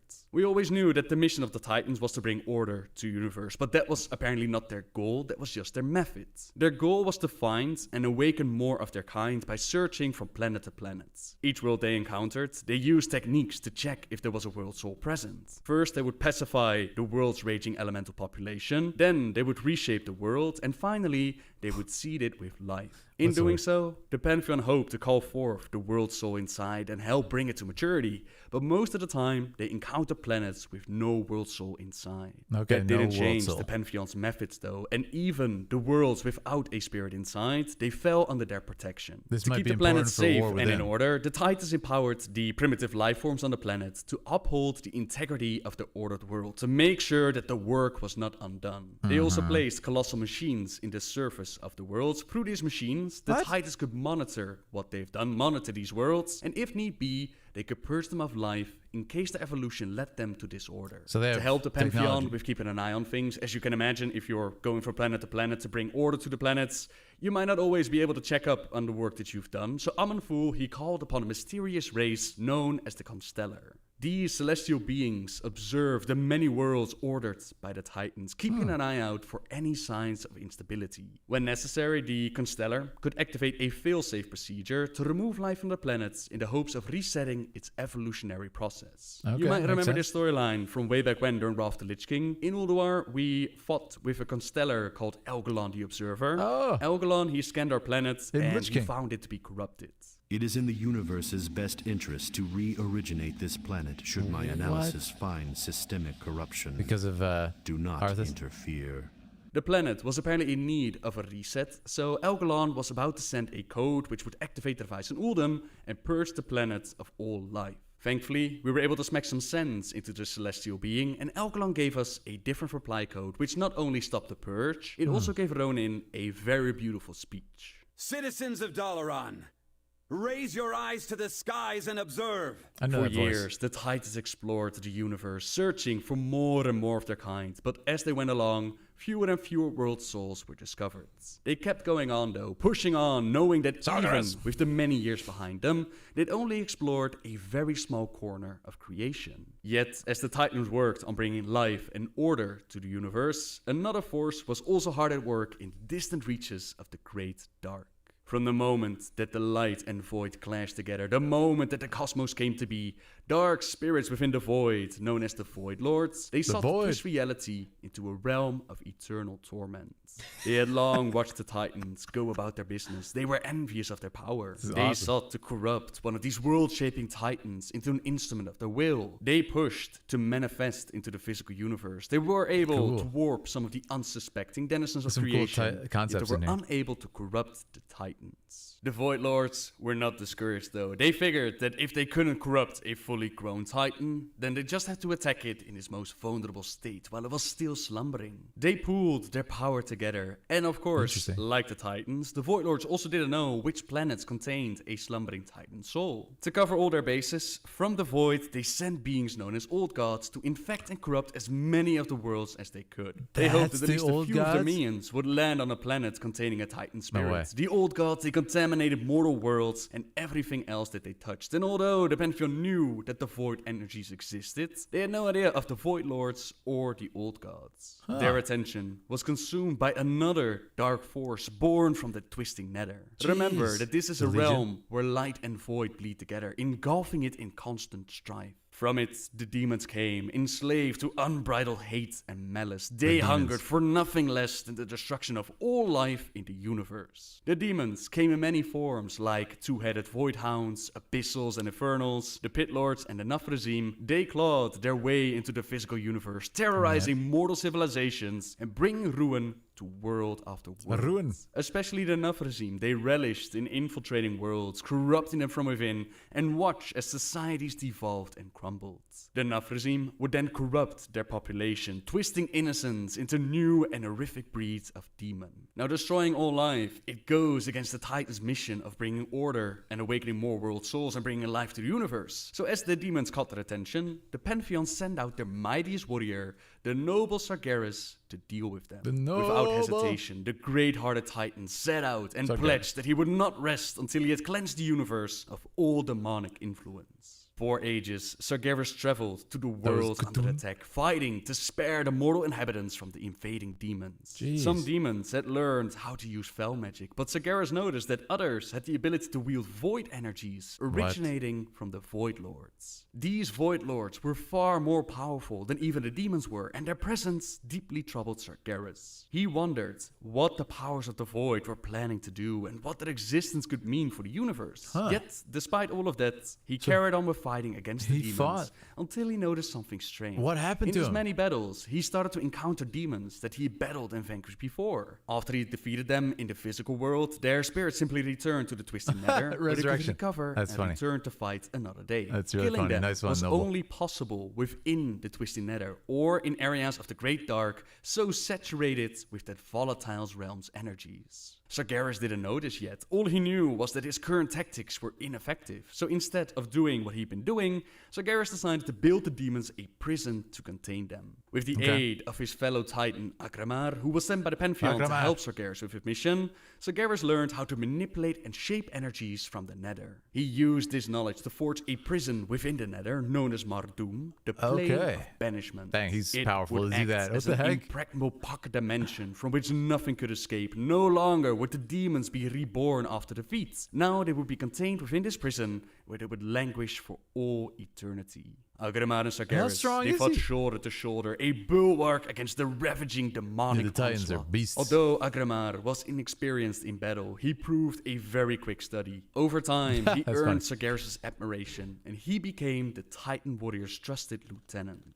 Their prison would soon overflow with demons, bringing peace to the cosmos. Demonic incursions, they would remain a constant threat to the Great Dark, but they did become increasingly rare. The Titans' worlds prospered, and life in all of its complexity flourished. With the remaining Pantheon bringing order and searching for more souls, Sargeras and That's not how Agramar Sargeras held the looked, line though, in the until game. the day came that Sargeras found out just how dark. Didn't he have Great red hair? Dark Am I crazy? To cover more ground, Sargeras and Agramar decided to split up, thinking that they could protect more worlds that way, and if the need be, they could call upon each other in times of dire need. Sargeras discovered a world infected by the old gods, and not just any world, a world with a slumbering titan inside. What? He heard the world soul dreaming within its core, but these were not the joyous dreams Sargeras recognized from other world souls. These were dark and horrific nightmares. The old god's tendrils had burrowed deep, enveloping the slumbering titan spirit in shadow. Some of the Nafrazim had also discovered this world, and they were chilling with the old gods on the planet. He's the only Titan with basking runes in like that? Dark power. Sargeras captured these dreadlords and ruthlessly interrogated them, trying to discover what the hell was going on. The broken demon told the champion what they had learned about the old gods and the intentions of the Void Lords. If the powers of the Void were successful in corrupting a slumbering Titan, it would awaken as an unspeakable dark creature. No power in creation, not even that of the Pantheon, could stand against it. What? In time, the That's warped terrifying. Titan would consume all matter and energy in the universe, bringing every mode of existence under the Void Lord's will. Sargeras, the undefeated champion of the Titans, in that moment he knew fear for the first time. He realized that the Void Lords, like the Pantheon, had been searching for Titans or nascent Titan spirits, each with their own plan in mind. Even worse, the realization dawned on him that this corrupted Titan could never be allowed to wake up. With sorrow in his heart, he used his blade to split the world in two. The explosion consumed the old gods and their energies, but it also killed the nascent Titan. The situation was bad, and Sargeras immediately returned to the Pantheon as he summoned Agramar to his side. He explained to his fellow Titans what exactly he had learned, what he had done to stop it, and the Pantheon was stunned. They couldn't believe that Sargeras had taken such a rash action, killing one of their kind. They thought that with their aid, they could have purged the world's soul of its corruption. Dang. Their champion tried to convince them that what he had done was necessary, but none amongst them, except for Agramar, had seen the Void or the demons. A They didn't heated know, argument followed, in which Sargeras expressed his growing fear that existence itself was already flawed. An idea that he had come to terms with following his encounter with the old gods. Only by burning away all of creation could the Titans stand a chance of stopping the Void Lords. In Sargeras' mind, even a lifeless universe was better than one dominated by the Void. Life had taken root in the cosmos once before. Hey, Perhaps that's how he after looked. they scoured it of its corruption, life would take root once again. That's how he His looked in the ideas game. Horrified the Pantheon, especially Eonar the Lifebinder, reminded Sargeras that they had sworn to protect the living things whenever possible. Nothing could be so dire as to purge all life from the universe. Yes. Even Agramar, his trusted lieutenant, stood against his mentor, arguing that there must be another way to defeat the Void Lords. He tried to convince Sargeras to abandon this dark plan and reason out another solution, but it was far too late. Sargeras knew that they would never see reason, and if they would not help him expel the Void Lord's corruption, then he would do it himself. It would be the last time that the Titans of the Pantheon would see Sargeras as one of their own. Now, comparing this story to what we knew before about Sargeras and the Pantheon, we can see that the origin story has not changed a whole lot. In the past, I believe the very origin story was that the Nafrazim had corrupted Sargeras, but they retconned that storyline in order to introduce the Draenei and their origin story. It then became that the darkness of the universe slowly got to their champion, slowly got to Sargeras, and now we know that it's the Void Lords and their plans that are to blame. I personally really like it. Whereas the Titans were first said to just bring order to the universe, now we know that they were searching for more Titans. Whereas Sargeras was set to fall to the darkness of the universe, his despair and doubt that the Pantheon was unable to talk him out of, now we know that he was shaking in his boots for what would happen if the Void Lords succeed. He would rather see the universe empty of all life to be corrupted by the Void Lords. And as the Pantheon would not help him with this mission, he sought out help elsewhere from a prison created by his own hands. However, that's the story I'll save for next time, since we've been going on for long enough and we still have plenty of things to talk about. There are two things that I want to mention before we end the video. First of all, a piece of information that was given to us during the Warlock Greenfire questline. In this questline, we join Kendervad and Chewbacca as the interrogated Doomguard and ask about his origin. Chewbacca? The Doomguard says, "Before Sargeras freed us, we were the Titan's hounds, forever enslaved to police the use of arcane magics. Sacrificial magic was considered the greatest violation of life, and we were attuned to instantly punish those who delved into such delicious sorcery." Considering that the Chronicles describe the Titans unaware of the demons, I don't believe that this part of the lore is still canon. The demons that Sargeras and Agramar encountered were imprisoned within Mardum, and the rest of the Pantheon were not familiar with the demons or the Void Lords. That's why I say that this is no longer canon, but who knows, perhaps they can give a spin to it. Now, the second thing is a question that some of you asked me, which is, what are the Void Lords? And sadly, I don't have a clear answer. We have seen beings categorized as Void Lords before. One prime example would be Dimensius the All-Devouring. This being is responsible for the destruction of the Ethereal's homeworld called Garrosh. How the Void Lord found Garrosh is still hotly debated amongst the surviving Ethereals, but the effects of his coming were unmistakable. He opened countless gateways into the void and the twisted nether around the planet, bathing Garrosh in arcane and dark energies. One of the mortal races hastily attempted to construct magical barriers around its city, but although the dark energies were blocked, the unimpeded flood of arcane energy tore away at the mortals' corporal shells and infused their souls with energy to transform them into ethereals. This altered state proved to be a blessing in disguise, however, as they enhanced minds and magical abilities. It allowed the ethereals to fight Dimensius and his limited forces to a standstill. Over the years, however, Dimensius eventually grew powerful enough to summon armies of fellow void creatures, forcing the ethereals to flee into the twisting nether. We eventually teamed up with the ethereals during the Burning Crusade, and we kicked the crap out of Dimensius. Now, because of that last part, I can't imagine that the Void Lords responsible for the old gods and Sargeras shaking in his boots, that these are the same as the Void Lord that was taken out by us. If I had to guess, I'd say that Dimensius is part of the power that the Void Lords were able to push into the physical worlds. They pushed to manifest into the physical universe, were able to warp some of his unsuspecting denizens of creation, yet they were unable to corrupt the Titans. That makes the most sense to me, that Dimensius and other beings that we've seen in the category of Void are just a very small, a very minor bit of power that the Void Lords possess. But keep in mind, This is just my interpretation. That's really all I wanted to add to this. Now, I'm not sure yet how I'm going to do the rest of the story. I want to talk about the Ordering of Azeroth. I want to talk about Sargeras' story,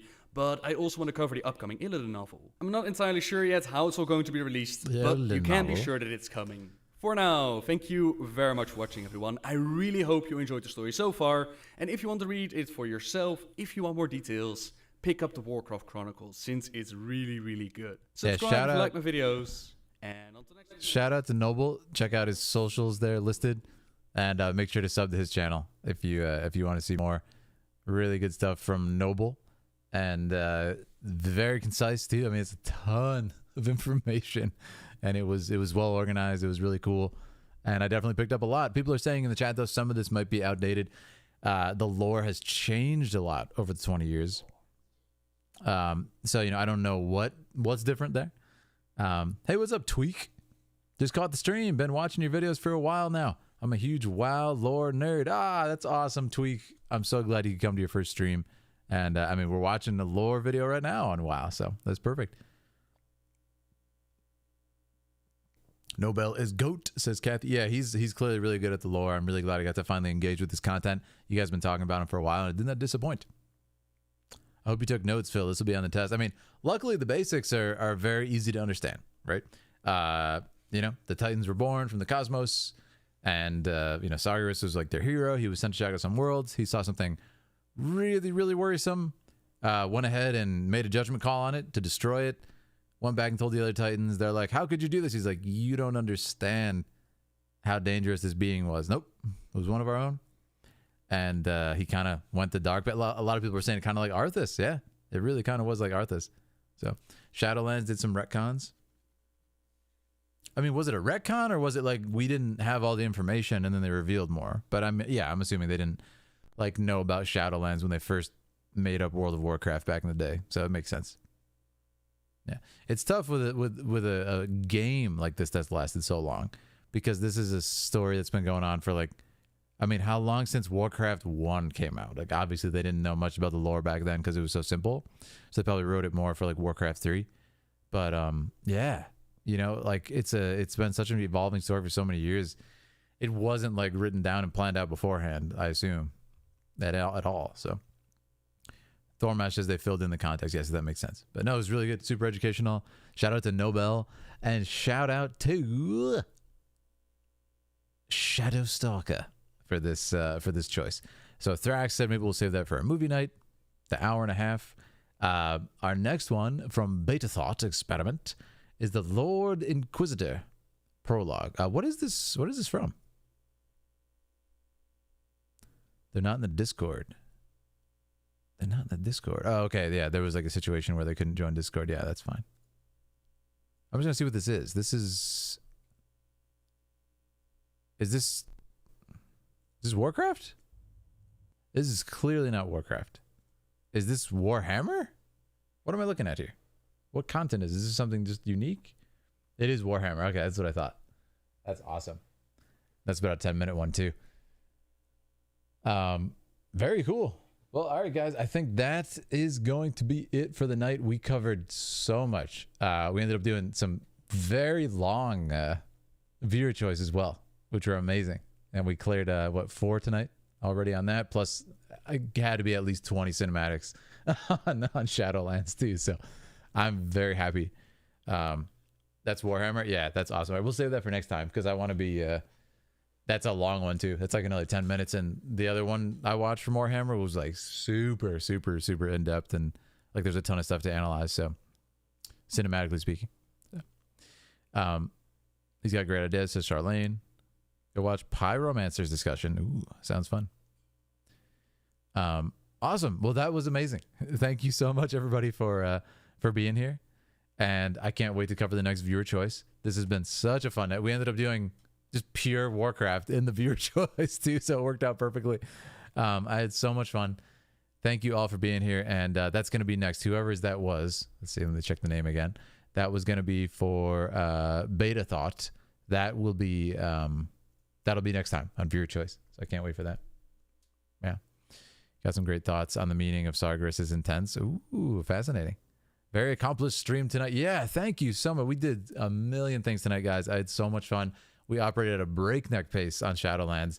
There's just a lot more than I anticipated, which means we get another stream for Shadowlands. Very fun. And we'll probably do a similar thing next time. I like how this worked out. We have 16 more Shadowlands cinematics, and then we'll probably do another viewer choice chunk after that, which again typically has Warcraft videos, so it's perfect. Yeah, have a great night. That was so much fun. Everybody, thanks for joining us. If you've been enjoying our time together, make sure to hop into our Discord. It's linked up here in the chat. Also, follow on Twitch, Twitter, if you want to catch more of our stuff. We have some really fun announcements on the way, new projects and stuff we're going to be talking about in the coming days. So get ready. Prepare yourself for all that. It's going to be really fun. Yeah. Light Bright. Hey, shout out Light Bright. I enjoyed your video choice. Yeah, and thank you so much to our members and our mods and so many great people. And as always, shout out to the Warcraft community. You guys make this so much fun to get to experience it and kind of hear the collective opinions of the entire community. I'm sure with, you know, over 600 people or whatever we had tonight, it's quite a good pool of opinions, different opinions to kind of get a good idea of how it was. So thank you everybody for sharing your opinions, sharing your lore masters. I appreciate you immensely. Yeah. Thank you. And thanks for the links, our lovely mods. So with that, I'm going to say goodnight to Brit Girl J, Charlene, Akaria, Lady Sagril, Zafira, Ruthie, and all the others. Paul the Sloth, Bounce, Tornelius, Jerry Borths, Kaltikwa, which I said wrong. The next one will likely be day after tomorrow, Jerry. Yeah, can't wait. We might do the community night, Warcraft community night, that night instead. But either way, very soon. Yeah, I want to finish Shadowlands like ASAP so we can get into Dragonflight. Yeah, it will definitely won't be as long as the last one was. Or the gap won't be as long, I mean. Yeah, you guys are the best. Have a great night. Thank you. Good night, Rush. All right, guys. Have a great night. Thank you. Appreciate you all. And if you're new, subscribe if you haven't. We'd love to have you. All right, friends. Be good. Be safe. Farewell.